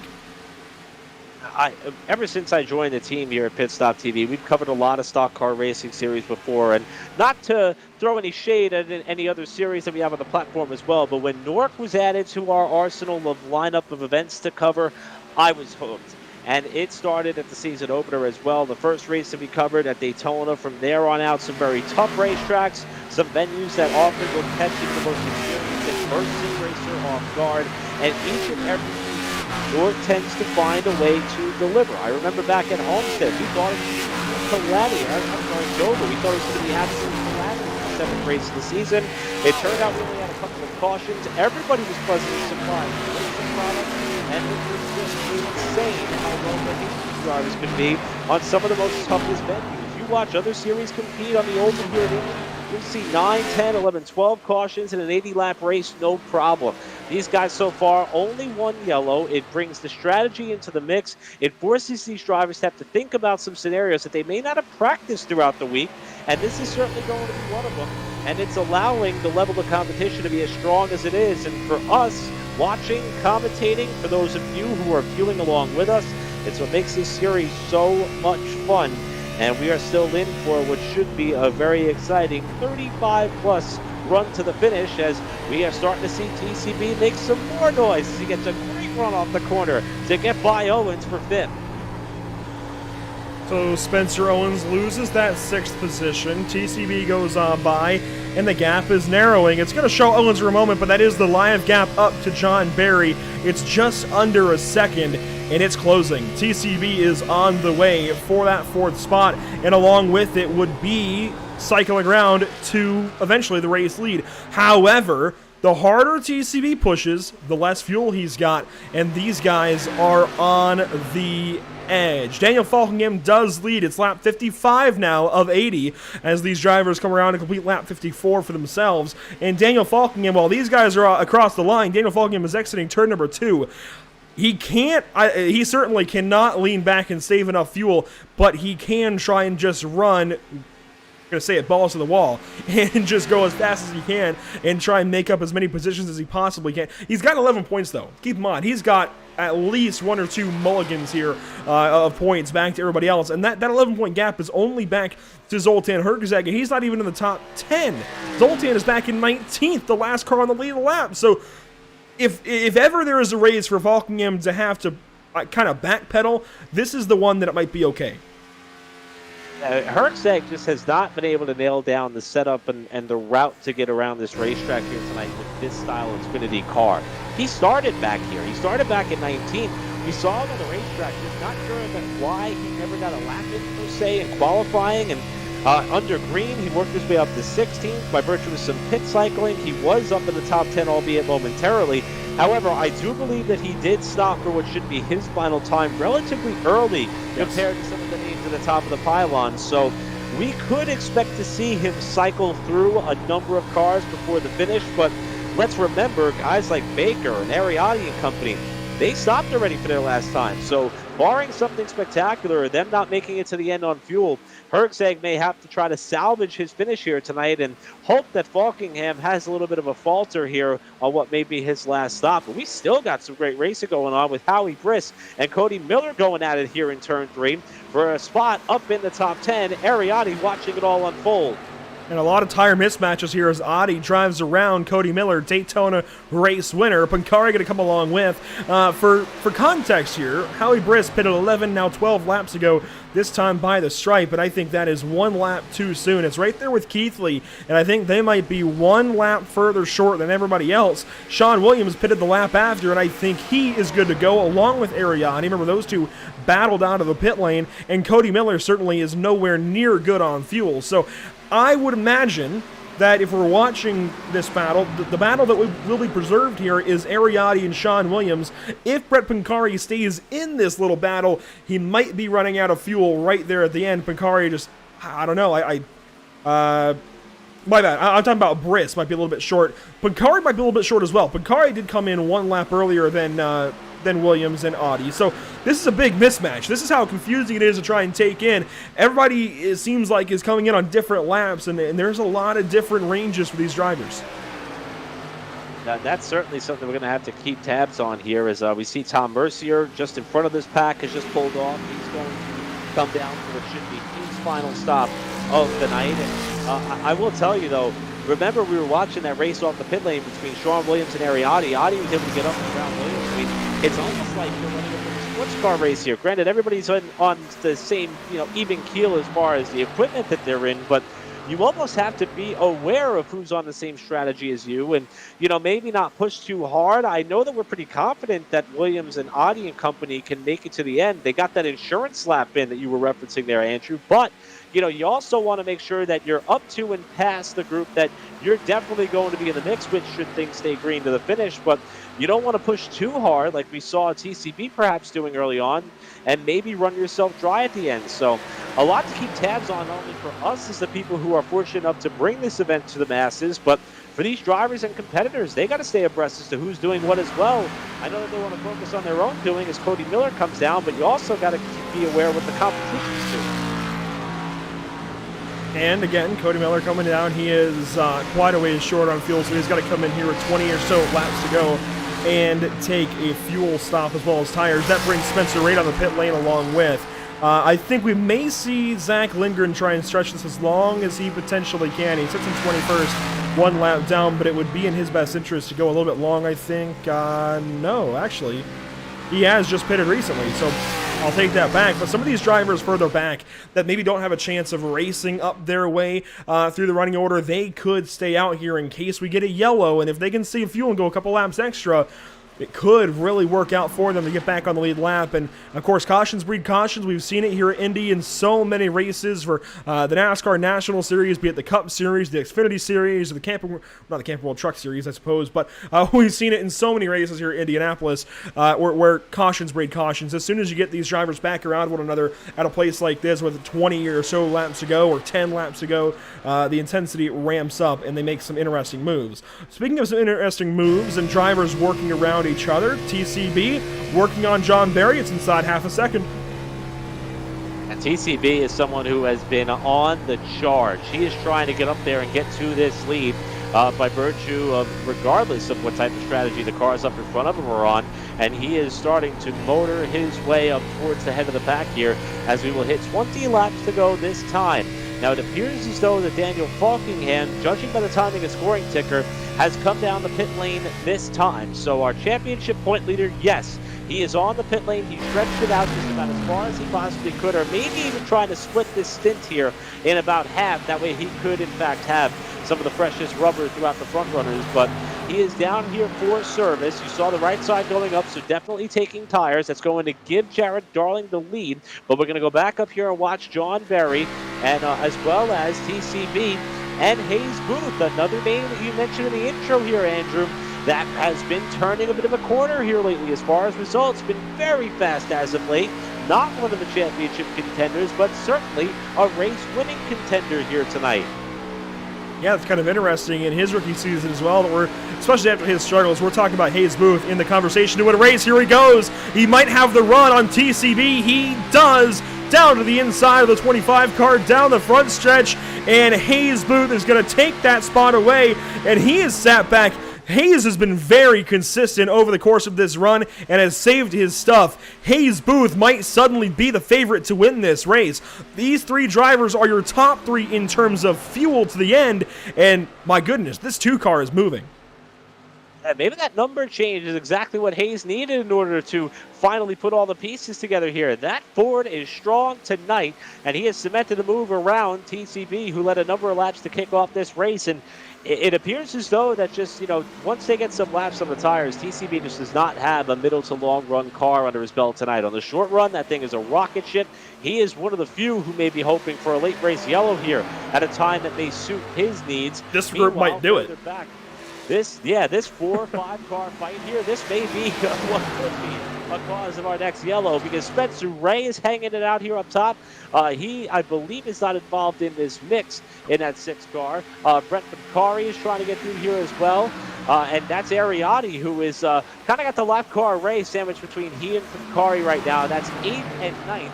With up ahead, Howie Brisk. Ray must be on some fresh tires here. He must have just stopped. Remember, he was off kilt on the same strategy as Falkingham under the first caution. So, yes, Ray is starting to cut through this field, disrupt the energy of this top 10 battle a bit, and this fight will continue on the back straightaway. And the eventual battle for the race lead just got a bit interesting. Hayes Booth up to 3rd. Jared Darling and Tommy Gossett have to pit. We believe Hayes might be the first driver that is good at the end. Although, running like this and catching these guys, maybe he's not. He's going to have to really be on top of saving fuel the back end of this race, as Tommy Gossett is in the pit lane. So promote Hayes Booth now up to 2nd place. So we await now for Jared Darling down in stock, what we expect to be the final time, with Spencer Owens also coming down here. This race was only seen 1 yellow flag. Kind of split some strategy amongst a number of competitors. We saw some drivers go into fuel conservation mode, but there you see it, just 1 caution for a couple of laps. But how about this? 8 lead changes on a track that many dub not competitive in terms of oval competition. Well, no surprise that the NORC drivers are switching that up around here tonight, and we're not done yet, because we know that Jared Darling will have to stop that 11-second lead that he is going to try to hold on to. Up until that point will be all for naught, and Darling will have to see where he comes out in the running order and how the rest of this race may materialize. No! And a problem for Hayes Booth, perhaps. Oh, look at this. He's not going to be able to make it to the end. He's coming down for service. I don't think Hayes got the memo. With as quickly as he was driving up to TCB and John Barry, I don't think Hayes knew quite the strategy. I think they were laying back. They're saving fuel. Hayes Booth, not so much. He comes in, and that might be out of a little bit of frustration for the driver out of the Mid-South, I believe out of Mississippi. And, oh, this just keeps getting worse. This is painful to keep watching, but it's like a train wreck. Does he finally go up on the jacks? There he goes. The right rear hanging out of the pit box, but that'll work. Yeah, that, of course, is legal, like it is in the real-life setting. Also, you can see he's not alone. Howie Briggs, 12 of the 12 chasing contender coming down for service. Looks as though his right side tire is splashed. He's out of the way. We're going to flash back up now to this fight that we're seeing, and we're also starting to see some more cars come down for their stop. I love the fact, Andrew, that the strategy is all over the place. It is a little bit of work for us to try to keep tabs on it all. A lot of work. It is. I see you crunch the numbers there on your end. It's certainly an engaging and entertaining element of the complexion of this race. And look at the bottom portion of the top 10 in our running order. How about that as far as 3 drivers who were top 4 in the standings, some of which we didn't see up towards the top 10 all night long, like that of Zolta and Herczeg. Currently rounding out that top 10, Oxendine's up there. Falkingham, 8th after being one of the more recent drivers to stop. We're not done shuffling the deck just yet here, and some of these drivers who we thought could be in trouble by virtue of their strategy still cycling their way back up towards the front here. And what's amazing to me is Daniel Falkingham, of course, he did not pit under our 1 lone caution of the race, and he had to short stop for fuel here in this little run. He is only 2.9 or so seconds currently back of David Shutt, and then that's another 1.5 seconds at the Sean Williams. With these brand new tires, he might be able to get there. I mean, the window is, I guess the gap is closing for Daniel Falkingham up to David Shutt. You can see, I mean, he is moving right now, and he will be to the 5 car before you know it. Daniel Falkingham is still going to tear through this field in an amazing way. I don't know if it will or won't be for the race win, but it's going to be a darn good run no matter what, just by sheer pace, regardless of strategy, while these guys continue to have to watch their fuel number, John Barry, essentially leading the way because Jared Darling still has to pit. John Berry, who is another driver who came into the night with a goose egg in the win column despite being third in the standings. 6 top 5s, 12 top 10s, 14 bonus points by virtue of his incredible and consistent regular season. But he desperately wants to find victory lane. There would be no better place to do that than here at Indy, while some of his other championship competition, like that of the 5 of David Schutt, has to stop one more time to make it to the end. We flash forward now to Jared Darling, who is continuing to nurse that lead. We too expect to see Darling on the pit lane, and there's a good visual as to how much of a lead that Darling has. Obviously, that's not going to cover the pit delta time once Darling elects to pull the trigger and come down, but this will and should in fact be the battle for the lead, with Arriati riding in 4th for the time being. We believe he could certainly make it to the end. He stopped a lap later than these drivers, according to my numbers. Sean Williams also in that category as well. I hate to spoil this amazing party, but Daniel Falkingham might still win this race. I'm staggered by the run that Daniel's putting together. He is only just behind Sean Williams. I mean, the run this guy is on this season and this evening as well. I don't have any more room in the standings graphics to put asterisks for wins. I don't have any more room for this guy to keep winning. But I think he might do it. He's going to make quick work of Sean right down to the inside. There he goes. Falkingham taking that spot away. That's going to become 5th place here in just a little bit. It's only a handful of seconds on up to John Barry. It's going to be about 7 or so with 10 laps to go. He's turning laps at least about a second faster, half second faster than these guys, and sometimes a second faster. He is on the way. There he goes, on by Brett Pancari. If he wins, I'm not so sure. I don't know if he's going to win just yet, but I mean, he is on the way. He is closing quick. It's incredible. We talked about it right off the jump with the first caution and pit stop cycle that we had, that tires were going to matter. Falkingham is proving that here at the time in which it matters most. It'll be 10 laps to go next time we come around. And I think the one thing that we have to keep in mind here is the fact that if Darling does in fact pit, that means there's only an 8-second gap that Falkingham has to make up to John Barry, and that's contingent on if they can make it to the end. He's already gotten by most of those cars who stayed out that additional insurance lap. The next one is at Arriati, who's just up the road here as they enter turn number 3. So you talk about cutting the trail to the front. I mean, Falkingham is blitzing the field right now. And I think that if you do stop at this point, you've got to go for tires because they matter so much here. Falkingham's proving it.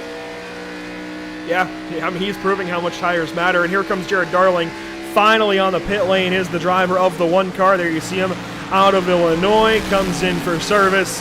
That's got to feel pretty painful with 10 laps to go, but you got to do what you got to do, and unfortunately the strategy just not working out for him.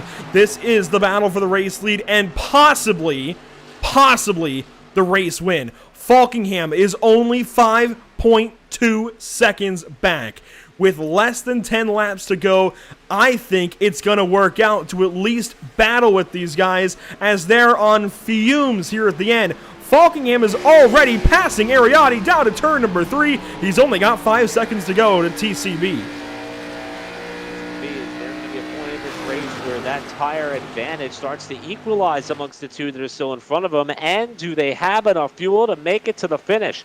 I think TCB is going to have to start racing pretty hard here on Berry, and if these guys are conserving, they've got something left in the tank, pun intended, to try to pull away from Falkingham. They're out of time to try to hold back. Falkingham continues to carve up into that lead. Look at it shrink a half second down into turn number 1 for these leaders. Falkingham down to 4 seconds behind these 2, and they're kind of trapped here in a little bit of dirty air with some lap traffic, and Baker has not been able to close up here more than a car length and a half on Berry, who retains the lead. This is just absurd what Daniel Falkingham is able to do this season. I really, oh, and here we go. TCB moving for the race lead. He wants it from John Barry. That's going to slow both of these drivers up in turn 3. It is only going to allow Daniel to catch them a little bit faster. Terrell realizes that, jumps right back behind John, and will draft back down the front stretch this time. This is insane what Daniel Falkham has been able to do. Here we go. TCB is going to pull out, and it looks like Jared Washon is going to give him a little bit of help. Jared Washon helping the 25 car down to turn number 1. Now Jared may be backing out, but he actually traps John Barry on the top side. Traps John Barry up there, and is only going to further help TCB take the race lead with an even larger cushion. That really backs Revin up. Right now, here comes Wishon down to the inside again. This is not for position. Wishon is, in fact, a lap off the pace by virtue of the pit stop. He's going to try to become the first car at the tail end of the lead lap as Falkingham is in the slipstream of John Barry for what's going to be a battle for second if he can get there. He closes up. As a matter of fact, that's a lap car. Zach Lickard just in front of him. So he still has to navigate a little bit of traffic here before he gets up to Barry and company. But my goodness, is this going to be a thriller as that margin continues to close as they're back up on the main straightaway. Spencer Ray in front of these guys as well. I think he should hopefully drive away from these two battling for the race lead. TCB does hold the lead for now. This has been the best race that Terrell has run all season long, with the exception of maybe last week at Legacy Daytona before things went awry. This has been fantastic stuff from Terrell, and I still don't think it's going to be enough. Daniel Falkingham is there, for all intents and purposes, with much better tires to the tune of 15 laps. Man, John Barry might be able to hold Daniel back long enough for Terrell, but I just don't know at this point. I mean, he's within a second. He's closing even more. Just continues to walk on up to these guys, just reeling them in. That first straight bait is paying off right now, boys. Just reeling them in turn 4. I mean, it's insane. I can't believe it. The line here with about 6 laps to go. Falkingham with a big run on the main straightaway. How fast can he shake free of John Barry for the Whoa, I didn't know if he was running out of gas or if he was giving up the spot. That was a huge lift for John Barry down the main straightaway. And Falkingham blows by. Barry continues on. He'll hold on to that third spot for now, but Falkingham may have a clear path to victory as he's got to run on Baker. This is absurd. I mean, Daniel Falkingham took an extra stop on this run than these two, and he's still just going to go right on by. Not quite into turn 3. I mean, he can just play with his food now. He can sit there and toy with TCB and choose when he wants to pass it. It's going to be this time in turn number 4.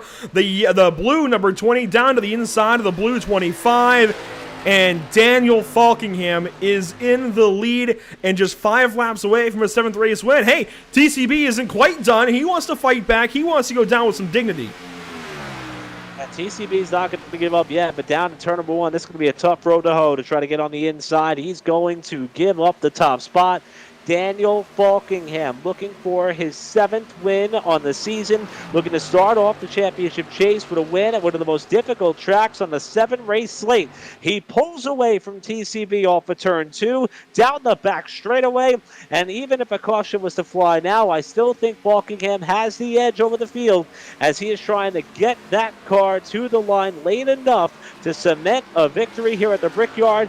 Baker falling back in second, Barry running in third. We still have to question if these drivers will have enough fuel to get to the finish, but not for Falkingham. He should be good to go. The driver that we think should be best off, or at least one of the two drivers, is Sean Williams, in behind Brett Pancari, who pitted 1 lap earlier than Sean, and Ariotti is a little ways up the road as well. These two drivers, along with Chad Oxendine, should be the best of any of the guys going on the one-stop strategy from that caution way back when at about, what was it, lap 8, lap 9, somewhere around there. It was so early in this race, that yellow involving Matt Hummel and Bobby Chaney. We've been green since then. So in case you're just joining us for the tail end of this one, this is round number 20 of NORC Season 13. It's the first race of the chase, and Daniel Falkingham is about to walk away with it. It's been a fuel strategy run since our first yellow, way back when. It seems like it was almost morning time when it happened, and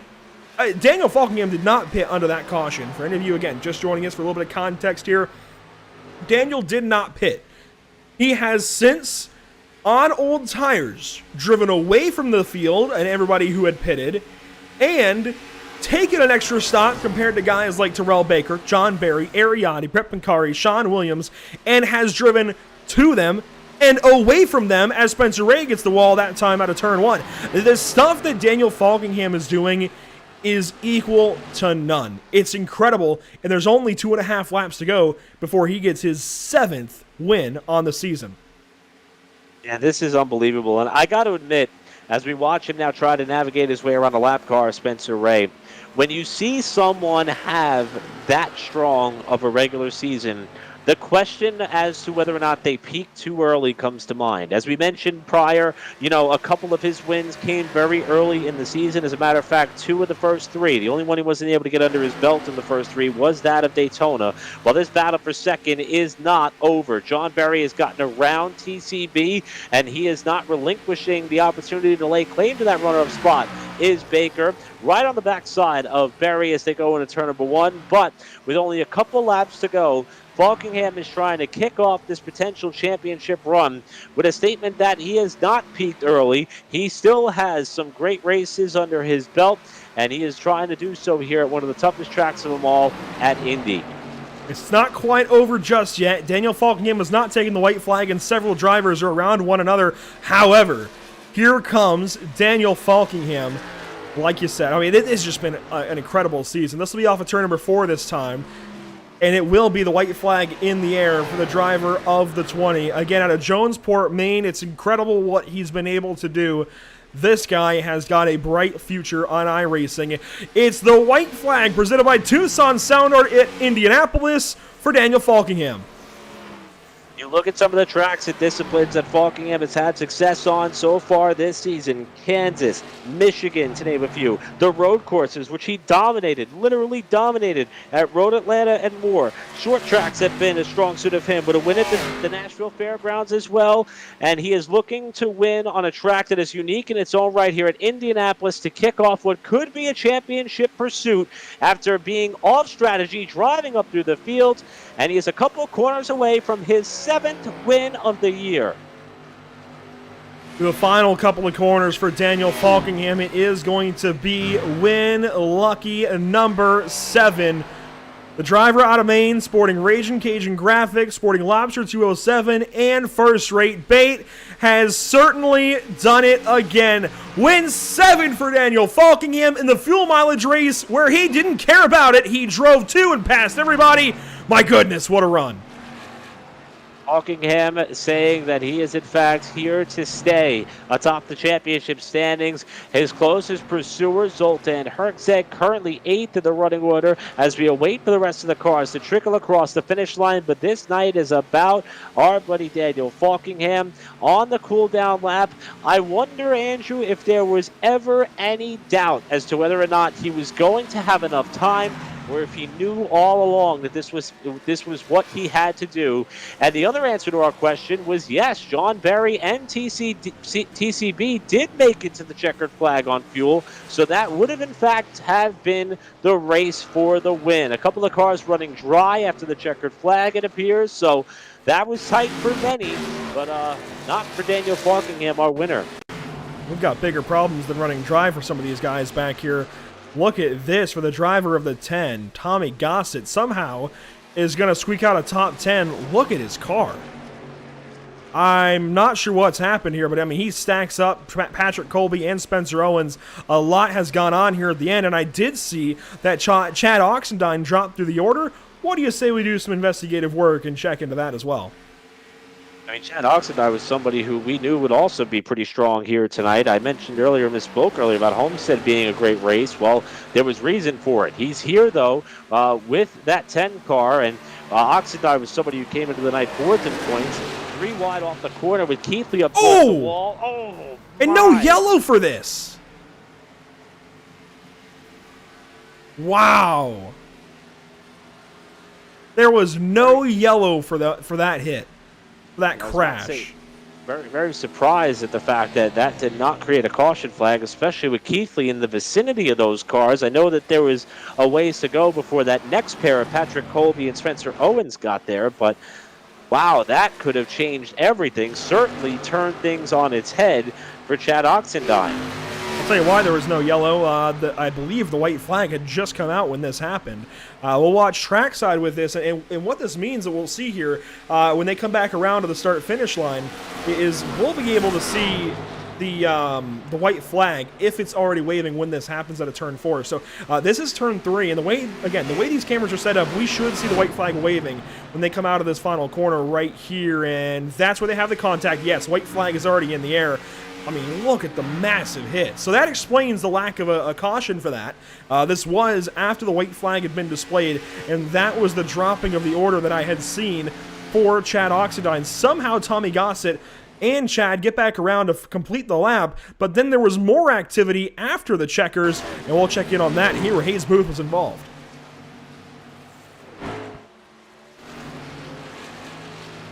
So this is still Tommy Gossett. This is in turns 3 and 4, and Hayes Booth is rocketing up towards him. Here's onboard with Hayes, who would drop through the running order because of the pit stop. And the driver of the 2 or 11 or whatever it may be to you this evening, I mean, he's closing on Tommy Gossett. What happens here? The motor loses itself right there from Tommy, and I think Hayes just throws it into the wall afterwards out of a little bit of frustration, and that is exactly what happened there. I saw that smoke after the checkers, and I was wondering if it was connected. It seems like it might not have been. That was one of the things that I want to give, Hayes Booth a little bit of credit here. After all the struggles to get into the pit box, he still stayed with it to the very end, so that frustration is certainly warranted. But, wow, a lot to cover there. Great job on the production standpoint for being able to capture all of that. But while we saw some smoke and carnage on that final lap, we did not see any of the sorts for this driver, and Daniel Falkingham, who, again, we're probably going to say it a little bit too much here in the closeout of our broadcast because of how impressive the number is. His 7th victory of the season on a night where we were praising so many others for being in the mix. Second verse is same as the first. Falkingham kicks off his chase in victory lane. It's incredible. Incredible what Daniel Falkingham has been able to do. We're going to keep saying it over and over and over. This is the year of the number 20 in the NORC iRacing series. In fact, it's kind of interesting. Random little tidbit. It's the first time in quite a while that the NORC iRacing series hasn't gone for 20 or so races. In fact, going for 25 this season. Maybe that has something to do with it. The 20 is just incredible. Again, what Daniel's been able to do. Burns it down in Indianapolis. I have no other words other than incredible. I'm going to keep saying incredible. It's been insane. Can we maybe then call him Mr. Incredible? Does that fit? I think that's a nickname that he would wear proudly, and I think the results are there to prove it. I mentioned in the lead-in to that final lap, his wins, all 7 of them coming on varying different tracks. Kansas, Michigan were the first 2. Then you got to go down to Road Atlanta, where he absolutely dominated on the road course. Not just there, but he got another one later on in the season as well. Nashville Fairgrounds, a short track. We flip on over to the next page of results. Road America, again, road course, killed him there. The Atlanta Motor Speedway Oval. And now here in Indianapolis, I mean, aside from missing a super speedway, he's won on just about every discipline allowed. I'll go ahead and set the odds for our race 2 rounds from now at Bristol Dirt and say he'll probably go out there and dominate that thing too, the way he's been running this season. I mean, it's an incredible stretch and run that he's been on, and I don't know what the field has to do to stop it. There's that word again, incredible. I think Mr. Incredible is the ticket here for Daniel Falkingham. We're going to keep calling him incredible, it seems like. Getting it done here at the Indianapolis Motor Speedway. We'll take a step aside. We'll be right back to you here shortly with more coverage, post-race coverage from the Indianapolis Motor Speedway and round number 20. There we go, another number 20 coincidence. Round number 20 where Daniel Falkingham is the victor.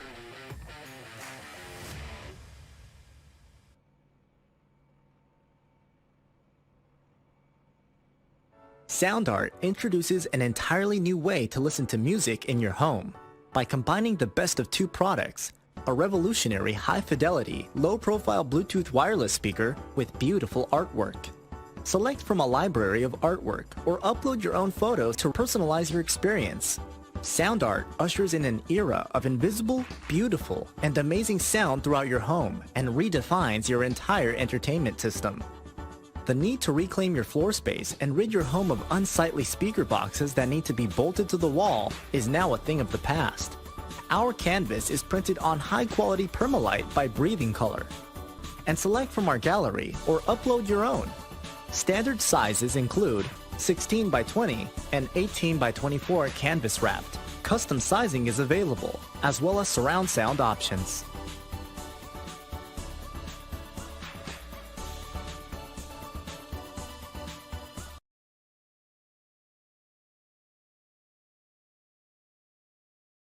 After months of quarantine, we're all interested in how we can become our best self. The team at Permanent Makeup and Cryo is here to help you get the flawless makeup look every day without the extra effort or time. When it comes to your appearance, you deserve the best care that money can buy.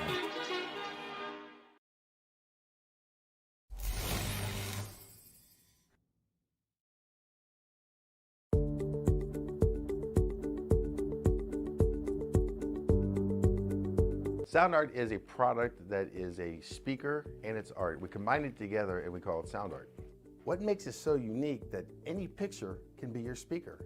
Sound art gives you the high quality sound without the ugly speaker. This isn't a picture with a speaker, the picture is the speaker.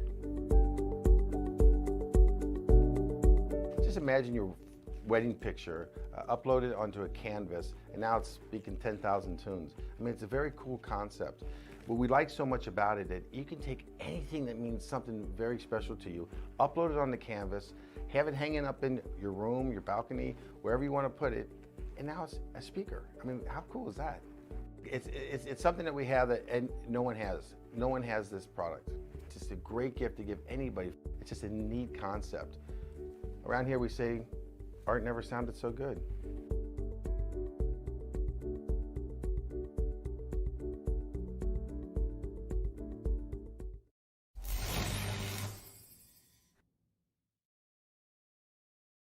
Have you found yourself trying to hide your joy because you're unhappy with your teeth? Your smile is the first feature noticed in an interview, on a date, or in family photos. We want you to be able to shine bright as your best self, and our teeth whitening system is the perfect step toward restoring your confidence.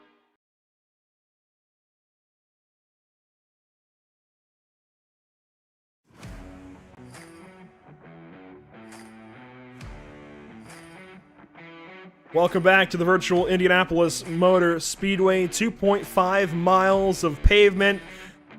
And boy, 80 laps of a lot of fun this evening at the Indianapolis Motor Speedway. What a race it was, setting up the first round and completing the first round of the NORC Season 13 chase. Looking from beyond some of the golf course there on the backstretch, what a race this was. I mean, this will go down as one of the better races, I think, of the season. Certainly only one caution on the night for a couple of laps, and it's this guy leading them all to the checkers. Daniel Falkingham, this is the 7th time this season that we've brought you in as a race winner. So many different racetracks, so many different scenarios, and this time you do it in a fuel mileage race while not caring about fuel mileage. Yeah, I feel like I should be singing Back Home Again in Indiana right now, but, well, hey, we're not going to stop you. By all means, go ahead, sing. Back home again. All right, no, seriously. I got it. You guys got to get through this, so I'll let you guys go. But anyway, as I was saying, but yeah, that race was crazy. I really thought, I mean, the reason I stayed out, first of all, was because I didn't think these guys could one stop, and plus we had so few tire sets, I didn't want to waste a set of tires 10 laps into the race. But thankfully, I guess that was a winning call because I knew I had to two stops, so I could push as hard as I can, and I didn't need to save fuel. So while Revin and TCB had to, I didn't need to, and that's ultimately wasn't a race for us. And I mean, I could have actually gone further on my last pit stop, but I pitted so early so I could try to make up the deficit on tires. Because if I would just ran my fuel out, I wouldn't have caught him. So so I needed to pit early in order for me to be able to run down TCB and Revin, which is what we did. So. But yeah, I mean, that was a weird race. I did not anticipate it to have so much strategy like that. But I mean, still somehow, some way, we came out on top again. It seems like it's just so consistent for you, and I think balancing the tires and everything worked out so well for you because you were just so much better. What is the ticket for Daniel Falkingham this season? Why is this the year of Falkingham in the NORC iRacing series? What's changed in the iRacing builds, or just what is making you click so well with these Xfinity cars? I mean, you've got the field covered so well that while they're doing some light saving to get a lap or two, you're running past them. on an extra pit stop. Yeah, I have no idea like what's clicking so well this year. I mean, I do love driving the Xfinity car because it's a car we actually have to drive. It's not like what the current Cup car is right now and whatnot. But I definitely feel like with how the car drives and stuff, use a lot of off-throttle time and whatnot, and just a lot of these racetracks I just love, and how the schedule is based off this year. But plus, we don't have like guys like Femi, Marcus, Bobby Zelensky. Like they're not running. They haven't been running a lot lately because of other priorities and stuff. But I feel like I've been able to really come out and show what I really can do when those guys are off to the side, and I can really show what I can do against these guys. And I've always felt like I could win a lot of races, but it's just never clicked, and it's just never really gone my way. But for a lot of races this season have been able to play right in my favor. I mean, yes, I've won a race here off and on the last few seasons and stuff. I mean, last season, especially coming off our last season where we didn't even win at all. And now 7 wins, and we're not even near the end of the season yet. But it's just so crazy to think about, and I'm just really glad I can show what I can do in this league, and hopefully maybe we'll be hoisting a trophy in a few more weeks. Well, certainly looking a whole lot more likely after this evening. It was already looking pretty good for you. Now it's a 27-point lead. So add 16 to the lead you had. That's what you get this evening. It's a great job. Well done. 33 laps led. I mean, there's only so many more ways we can wrap up these kinds of runs for you. In fact, we were starting to call you Mr. Incredible there after the checkers, and I think that's a name you might have to roll with, buddy. Mr. Incredible. It was a good one. It was another great win. Who do you have to thank for it? Who do you want to shout out, buddy? Yes, I just got to thank First for Baylock Turso, my personal sponsors. I got to thank John Barry for running the league, for all he does. He puts a lot of work in this league, especially the last few weeks. It's been crazy for him being married and stuff, so special shout out to him. So good job to him finishing second. Shout out to TCB as well for finishing third. Congrats to all those guys. Got to thank you guys for running on the broadcast. You guys kill it every single week with the broadcast. I don't say it enough, or I feel like I say it way too much, but you guys are just on it every single week. I love going back and watching these broadcasts, so thanks for all you do. I got to thank everyone who comes out races each and every week to make these races a blast. Especially with the great green flag run tonight. I'm surprised we only had one yellow. I thought there was going to be a lot more yellows after that first caution. So shout out to everyone who races each and every week. And yeah, just got to thank all the fans who watch us each and every week. And thanks to all my friends and family who are watching as well. And yeah, that's it. Well, there you have it. That's a round of thanks from Daniel Falkingham. Buddy, again, congratulations. It's another job well done. Another race in the bag. That's 7, and I got to figure out where to put the stars on next week's graphic for Texas. I don't know where I'm going to put these stars. You keep accumulating. You better not get too many more. I don't know where I'm going to put them, but congratulations to you one more time, buddy. We'll see you. Yeah, I appreciate it, Andrew. Thanks. Daniel Falkingham getting it done. Now, I was up in his neck of the woods even just yesterday, Eric, up in the state of Maine. I'd like to think I was his good luck charm, being up there around him. Maybe it rubbed off, a little bit in the Maine air and got on over to him. But, I mean, it's just been incredible what he's been able to do. And especially over these two guys that came in second and third this evening on such a great strategy of their own. That strategy was the buzzword of the night, and it was able to benefit this driver to yet another top 5 finish. But John Barry, I know that's not what you're gunning for here as we kick off the chase. We want to get rid of that 0 in the win column. You were 1 spot shy of doing it. Did you think that you had the race-winning strategy under your belt, or were you kind of a little bit perturbed by how fast that 20 was closing late in the going? I thought I had a pretty good strategy. It was going to go green the whole way. I was actually, at first, I was more concerned about Sean and a couple of those other guys because they pit a lot better than us, and they wouldn't have to save as much to get in. Like that whole last run, me and Terrell were lifting like super early to make it. And I saw Falkingham pit, and I went to look at the relative, and I saw like a couple laps after he pit, he was like 11 seconds back, and like, oh, that ain't good. He's gonna catch us, and sure enough, he caught us.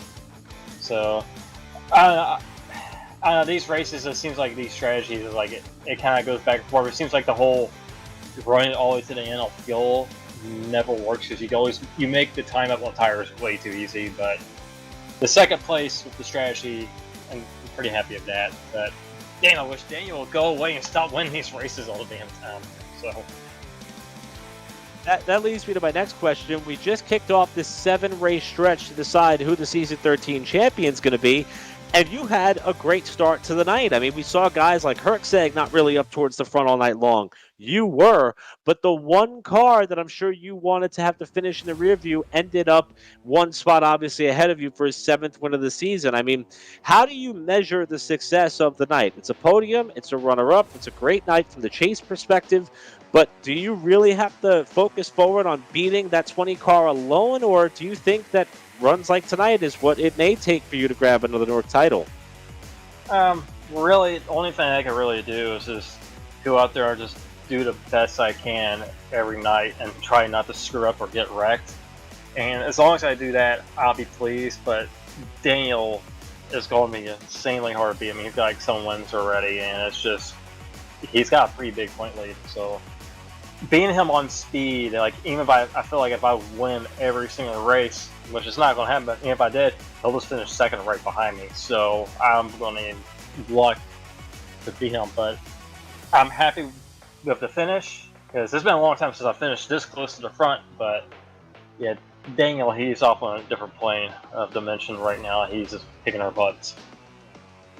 I want to ask you to take the driver's helmet off for just a moment here. But the 7 times we had a chance to talk to Daniel Falkingham in Victory Lane, he always makes it a point to thank you for all that you do for this series. Andrew and I were talking throughout the night. The fact that we only had 1 caution in a race at Indianapolis, I think back to Dover where we only had a couple of yellows there. You have an incredible cast of talent in this NORC field this season, as you do every year. From a league operator perspective, how do you think this season is faring so far? I want to ask you this question here so that way maybe for the rest of the season we could focus on your results as a driver alone. But you've got to be thrilled with the product that we've been privy to. We're fortunate to be a part of it. How does it look from your perspective?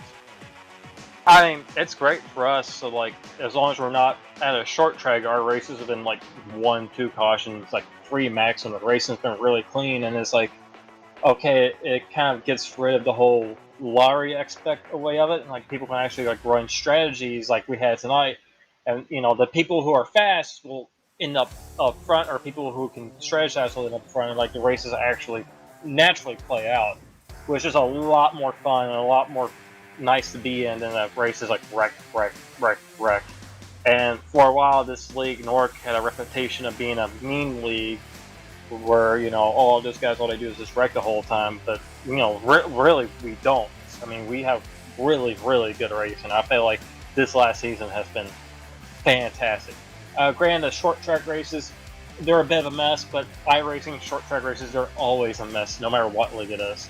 So I've been really happy with what's been going on in this league so far. This season has been really nice to actually race and not worry about drama 24/7. It's been a blast to watch. It's been an honor to cover. I speak on behalf of everybody at Pit Stop TV because this has been through and through one of our favorite series to cover, and we've got 6 races still to go. For you, though, John, who do you have to thank? Who makes runs like tonight possible? It's going to be a great points night for you as well. This second-place finish, who makes it happen for you? First, like, thank you guys for doing the broadcasting. Again, I know everybody tells you this. I want to tell you guys every week. You guys do an amazing job. Honestly, if you guys were put on Fox or NBC, you guys were commentating, honestly, it'd probably be better than the real life thing. To be honest with you, it'd be a lot better than having like Steve Letarte and all those guys yelling at you 24/7. But you guys are amazing broadcasters. I like to give a shout out. I like to give a shout out to Terrell Baker. He did an amazing job tonight. I know sometimes he kind of goes in Mr. Yeehaw mode, but he did an amazing job tonight. Terrell has really improved. So shout out to Terrell.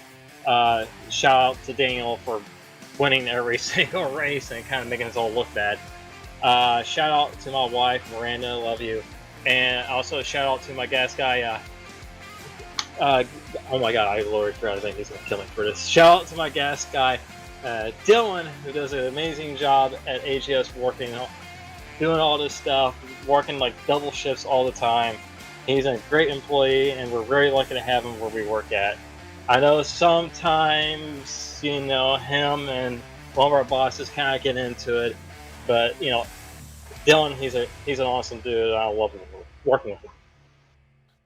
Well, we certainly appreciate the kind words, John. Thank you so much for your time. Congratulations on a great run here tonight, and we're excited to see what you have in store for these remaining 6 races. The rest of this chase is going to be fun to watch. Great job tonight on the runner-up spot, bud. Thank you. Thank you very much. And again, that is John Berry, who, I don't know about you, Andrew, but I was quite flattered by some of the remarks that he had to pass along there. So that's great to hear. And somebody else that he was just tipping a cap to was that of Mr. TCB. Our third-place finisher is standing alongside with Andrew Cardinale IV. And he had to wait just a little bit there, just like he had to wait for the strategy to come to full completion. It was third place for you tonight, TCB. It's not quite that win that you almost had, but how did things shape out for you? I mean, you were fast from the get-go, then had to wait on that run to come through and come to fruition. How did the car feel overall, and what was the, I guess the kicker to get you into that position in the first place? Well, honestly, the car is really good. I'm really good at Indianapolis for some reason. I don't know why I'm good there, but I knew from the first laps I put down on practice, I knew I was going to be fast, and it translated to qualifying. I messed up a little bit there, but nevertheless, as soon as the drop of the green flag came out, I was second, and then I ran down Daniel. But since then, I just knew, I was like, all right, we might actually have a chance to see like if I could win today or whatever. And then we had a caution early. And then on, I was just kind of riding around. I think we pit and then Daniel stayed out. And, I was just around. The car was feeling really good. It did over the run get a little bit tight. It did run out my right front a little bit. But then Jared caught us, and I was just trying to hang on. And then I wasn't expecting that long of a run, man. To be honest with you guys and everybody watching, I've never had to clutch a car going into a corner and save fuel, so that was something brand new for me, and I was very thankful that I was able to bring home third out of that. Yeah, you had some great starts to runs and a couple of other great runs shining through, but this has to easily go down as your best run of the season. I know you barely missed out last week of having a chance to win and get yourself in as a wild card for the chase, but this does kind of allow you, doesn't it, to focus on just going out there, getting race wins, and I think getting back to where you should be in the conversation in one of the top 10 drivers of the league. Oh, absolutely. My mindset's exactly what you just said. I'm here to win now. In the beginning of the season, it was really tough as I hadn't driven these cars in like 2 years, and then coming to a track like Indianapolis or even next week Texas, I'm really good there. So going to these tracks that I know I'm good at definitely builds on momentum, and looking into next week, another track that I'm really good at. So it can only go up from here, Andrew, honestly. Certainly a bright future for Terrell Baker, at least for the rest of the season, and I'm sure on to next season as well. Buddy, 15 laps led, third place. You were in the conversation for the win from the drop of the green flag. We talked about that 25 car a lot. What do you have to say to TCB Nation and everybody else who cheers you on and supports you? TCB Nation, I love you. I love every single one of y'all. I appreciate everybody watching. You guys have put this on, this broadcast. I can't wait to go back and actually watch it. It's actually when I can actually go back and watch because I actually finished. But yeah, thank you, Pit Stop TV. Thank you, John Berry, for putting this on. This league is amazing. I know it's been going for a long time. I've been a part of it for a long time. Congrats to Daniel, by the way, for the win. I'd like to thank everybody that worked so hard on Team TCB Motorsports back upstate New York. My 2 teammates, Sean and Cody, for pushing me, and my girl watching. And again, all the fans, TCB Nation, I love you all. Yeah, I said after Daniel's interview that I was up in his neck of the woods earlier on, literally yesterday, and I think maybe that is, I'd like to think that's why he did so well tonight. Maybe that's why you ran up there. I don't know. Maybe there's a little bit of science to that. We'll see. But, buddy, congratulations, seriously. A really, really good day for you, and I can't wait to see what you do in the next 6 races of the season. Thank you very much. Yeah! The TCB gets things wrapped up from Indianapolis, and again, it's a really solid run for Terrell Baker. I can't get over it. I mean, the whole top 3 doing really, really good things this evening. Of course, Daniel Falkingham leading the show, but TCB, I think, has got to be right there on number 2, maybe even on some power rankings this week. We'll see. TCB, a really, really good run this evening, and I think cementing himself as still one of the drivers that you have to watch out for week in and week out here in the NORC iRacing Series. Yeah, I got to admit, I kind of like the podium version of the EHA as opposed to the green flag version. There was a little bit more hype there. Hard to believe that he can get more excited than when we start these NORC races, but happy to see him finally get some of the results that match the pace we've seen out of him numerous times this season. And TCB Nation is a strong one. They make a lot of noise out there in some of the YouTube chats and whatnot that we have up and running with these Pit Stop TV broadcasts, so they all got something to celebrate here tonight. And I kind of hope for his sake he may not be in contention perhaps for a championship opportunity, but I would like to see that 25 car in victory lane in these final 6 races here, and odds are that may happen the way he's running. It certainly may, as we take a look at the results now. I think TCB after tonight certainly has a bright rest of the season ahead for him. We talked to the top 3, Daniel Falkingham, John Barry, Terrell Banker. You see the rest of the top 10 here after that wild final lap, but of course the wild evening as a whole. Ariati takes home 4th place. That's really good for Ari. Granted, he started first. Still a really, really solid night for the 23 car. And Sean Williams finishing in 5th. That is huge for Sean to move up 4 positions unofficially so far in the chase.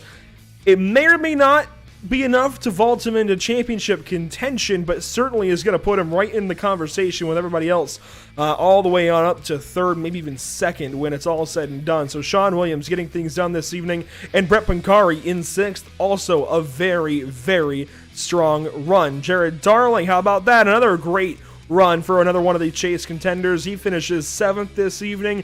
Maybe left a little bit out there to be hoping for, but still a really good run in that 7 car, the 1 car, finishing 7th, especially given that extra pit stop he had to take. And let's not forget Spencer Owens holding on to a 9th place finishing position, as well as Tommy Gossett eking out a top 10, 34 seconds back with that damaged 10 car.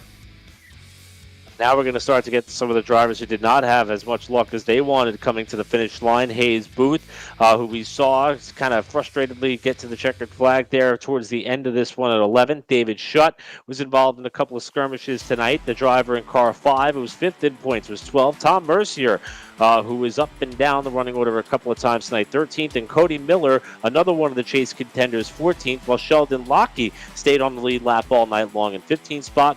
And Jared Wishon rounding out the last car on the lead lap in his 2nd start of the season. Chad Oxendine involved in the big crash on the final lap. That's a heartbreaker for the driver who was 4th in the standings coming into tonight, 1 lap down at 17. Spencer Ray caught off strategy, caught a lap down for most of the race in 18th. And Zach Lindgren, another one of the chase contenders who just had a pit stop from hell, had to settle for 19th position, while Michael Keithley takes you through your top 20. Finishing 21st this evening, it's Patrick Colby 2 laps down, and oh my goodness, heartbreak for Howie Briss. Certainly issues compounding. He was not 22nd when we last saw him, but something, he may have actually run out of fuel, who knows. Howie Briss coming home 22nd, 4 laps down. That's going to drop him. Well, I shouldn't say drop him anywhere, but it's going to keep him well out of championship contention at this point. He did still make the chase, and he can still battle for plenty of positions, but it's going to be a long, long road ahead for the 97 team. He finishes in front of Cole Freilich, who ends up, I believe, and we don't know all the circumstances around this just yet, but I believe being removed from the session after issues with David Schutt. Will Klein does come home behind him in 24th, and again, we had the problems for Will Klein very early in this race, and he actually is tied currently with Howie Briss for the bottom step in the chase now. Bobby Chaney finishes 25th, and Matt Hummel finishes 26th after their skirmish earlier on, their caution flag out of turn number 4, and it was a big, big wreck. Really big wreck out of turn 4, actually.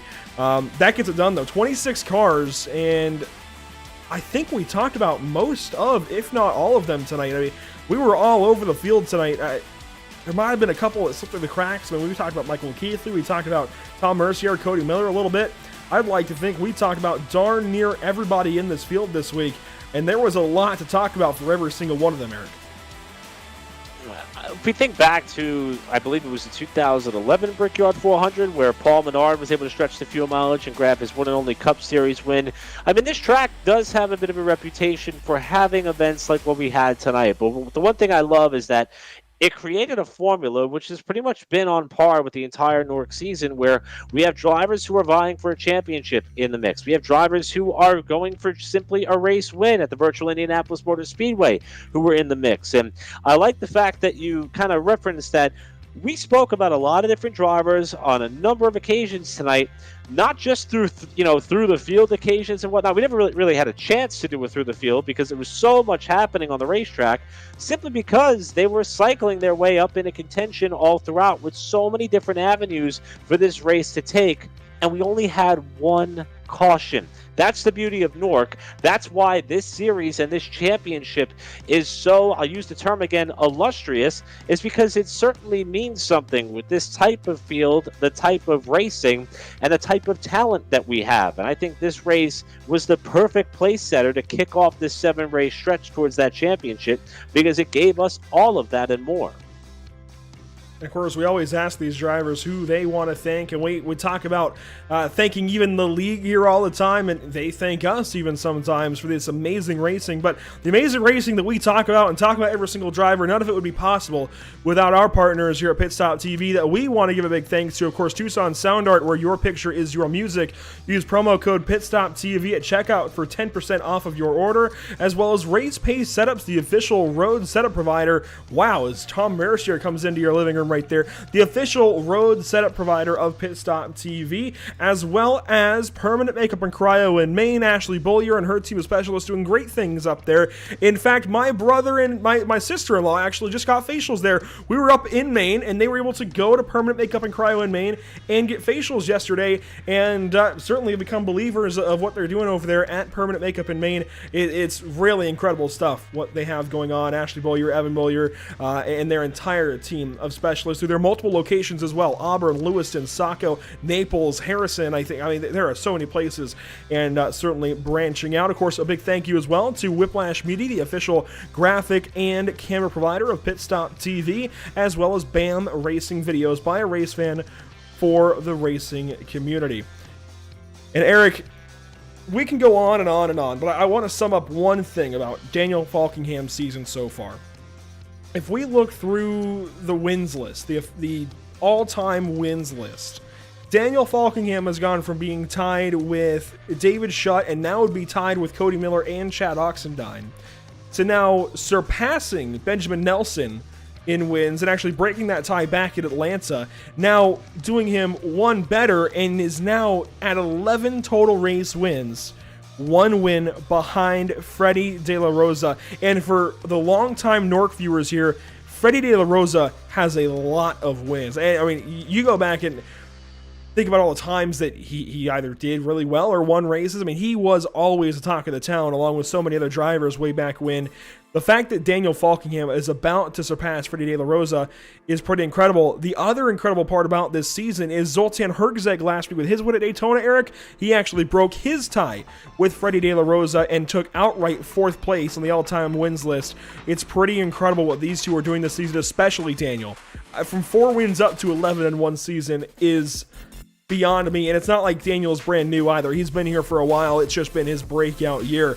And getting things done at a track where we have one driver in this all-time win list, fun fact, that got his only win here at Indianapolis. That was Connor Anton way back, and I gotta check it again, season 2 in 2015. So there's a lot of crazy numbers that you can go on and on about forever, but we do want to mention the upcoming broadcasts here on Pit Stop TV. We've got a lot of them coming here, Eric, and we'll take a look at 3 of them here, the most upcoming 3. Tomorrow night, we've got the Cars eSport Tour at the Myrtle Beach Speedway. In fact, just 2 nights ago, August 15th, it was, hang on, I gotta check the date. I've been lost. Yes, 2 days ago. That's what I thought. 2 days ago, on August 15th, was 1 year since the last race at Myrtle Beach Speedway. I was so fortunate to be able to be there with the whole TV crew and on camera at Myrtle Beach Speedway. It's incredible that we get to go back a year later and see it in the sim with some late model stocks and race there tomorrow night. Along with it tomorrow night, we've got the Bristol Motor Speedway with dirt on it. That's going to be interesting. And Eric, this is a big preview as what we might see with NORC here in the chase. That you actually took the words out of my mouth there. I was about to say that Outlaw Sim Series event.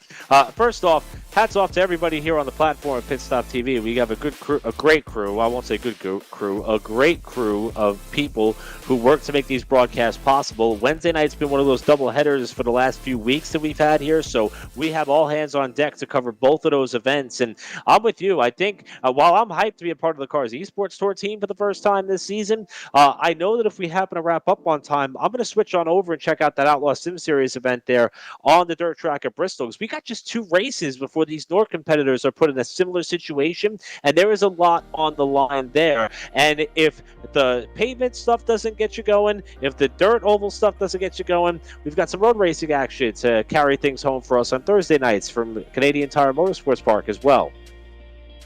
Yeah, I can't wait to go to Mosport later this week. Canadian Tire is going to be a lot of fun, especially with those GT3 cars. And that is a series that if you're here for oval racing or dirt racing, whatever, I think you've got to put that on your radar in order to get into road racing. It's been fantastic stuff over there with Scott Reister and everybody at the North American Racing League putting on a fantastic season so far. And we've got a lot more in the works with them. I'll just leave it there. You might want to keep an eye out on social media for more with the North American Racing League in the coming weeks.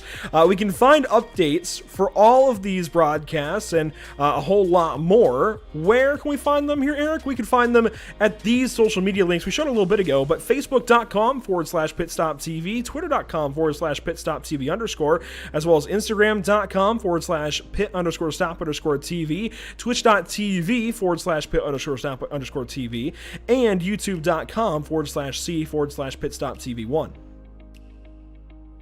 Yeah, like I said, when we wrap up with our Cars Esports stuff tomorrow, I usually hop in bed, I throw on the Roku TV, I go right to the YouTube app, and I try to check out whatever's going on here.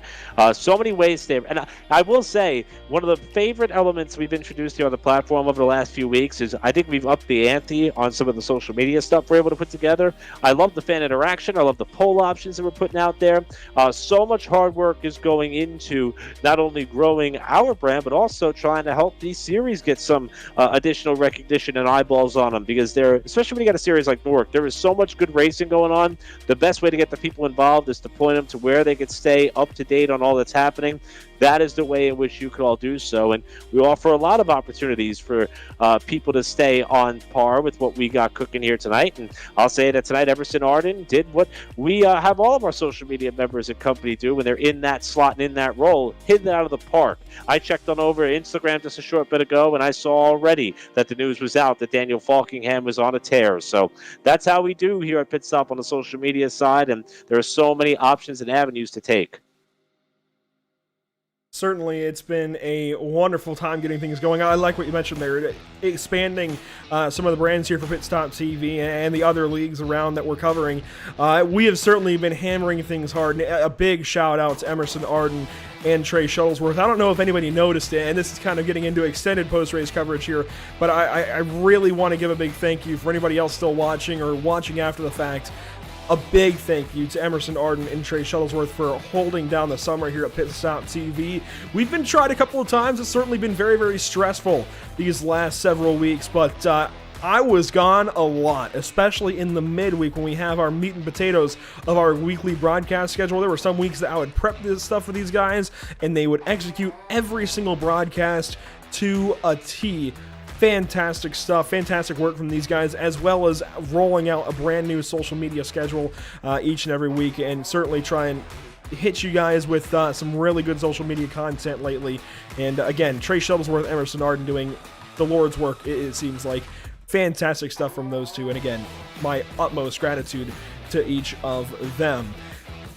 I think that does it. We've kind of gotten a little bit mixed around here, Eric, and my mojo was a little bit thrown off as far as closing out the broadcast, but I do also want to say it's great to have you back on a NORC broadcast. It's been a few weeks.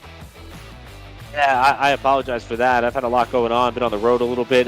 Not as much as you, though. I want to just tip my cap to you driving home. You pulled a red-eye, not a flight. Don't get me started. including some areas which you may or may not be too totally fond of, but nevertheless, sounds like it was a fun trip. But the good news, of course, and I hate to shift to a somewhat serious note here, but the good news, of course, is you got back safely, and I know a lot of people in our area are getting backhanded by Mother Nature. In fact, we're getting set to endure a second round of some pretty significant storms, so I'm glad we got the broadcast in before that happens. Might be a little while before we get some shed-eye here tonight with how wild Mother Nature will be, but I will tell you, it's great to be back. I'm excited for the Cars Tour event tomorrow, and I'm looking forward to how the rest of this chase pans out. I'm addicted to this NORC stuff. These guys put on incredible racing products, and it truly gives me something to look forward to each and every Tuesday night, as does every pit stop broadcast that I'm a part of. Yeah, I do want to quickly give a big, thoughts and prayers, T's and P's, and whatever you want to call it, to everybody in the Triad, I think they call it, the Piedmont area, whatever it gets called around here. And especially the west side of the state here in North Carolina and the surrounding areas, South Carolina, northern Georgia, starting to get up into eastern Tennessee and southwestern Virginia. A lot of pretty serious storms coming through. We had some tornadoes just a few miles away from Pit Stop TV HQ here. It's been pretty wild throughout the day. In fact, I got home at 7 in the morning this morning from Maine. I woke up, I don't know, around 11, maybe 12, and I look at my phone, and there's a tornado warning. And I was definitely confused by that, but I'm glad I drove through the night, like you said. Drove through the night, pulled a red eye. It was painful. I had to stop a couple times, take a couple naps, but I drove through the night as best as I could and got here before those tornadoes happened to the north of us as well, so I would have had to drive through it. So that... but I did. Hey, you know what? It's cool to drive through 20% of the country in one weekend. That's pretty insane. However, we'll cut things there, and I do want to thank again, especially Emerson Arden and Trey Shuttlesworth. And there's others that I could go on and mention as well, and everybody here at Pit Stop TV has done a great job of making a lot of things happen and giving us a great summer of content here for the channel. And something that started a few years back now is very, very small out of my bedroom in high school has turned into something pretty darn cool, and it's an honor to see everybody put in their hard work. And it's so cool to get the high acclaim and appreciation of so many drivers, leagues, and otherwise. And I do really want to appreciate everybody. But I'll stop the sappiness there. And I do want to, again, just make sure before we go to follow us on Facebook, Instagram, Twitter, Twitch, YouTube, the whole shebang. But that will do it from the virtual Indianapolis Motor Speedway. Happy to have had you all here, and well, tuning in and joining us for tonight's action. We hope you enjoyed tonight's broadcast. For all of Pit Stop TV, and specifically those of us on the broadcast this evening, Eric Brennan alongside on commentary with me, and Emerson Arden moving over to social media for the first time in a little bit here on Pit Stop TV. Thank you so much for tuning in. My name is Andrew Cardinale IV, and we will see you next time. Have a good one.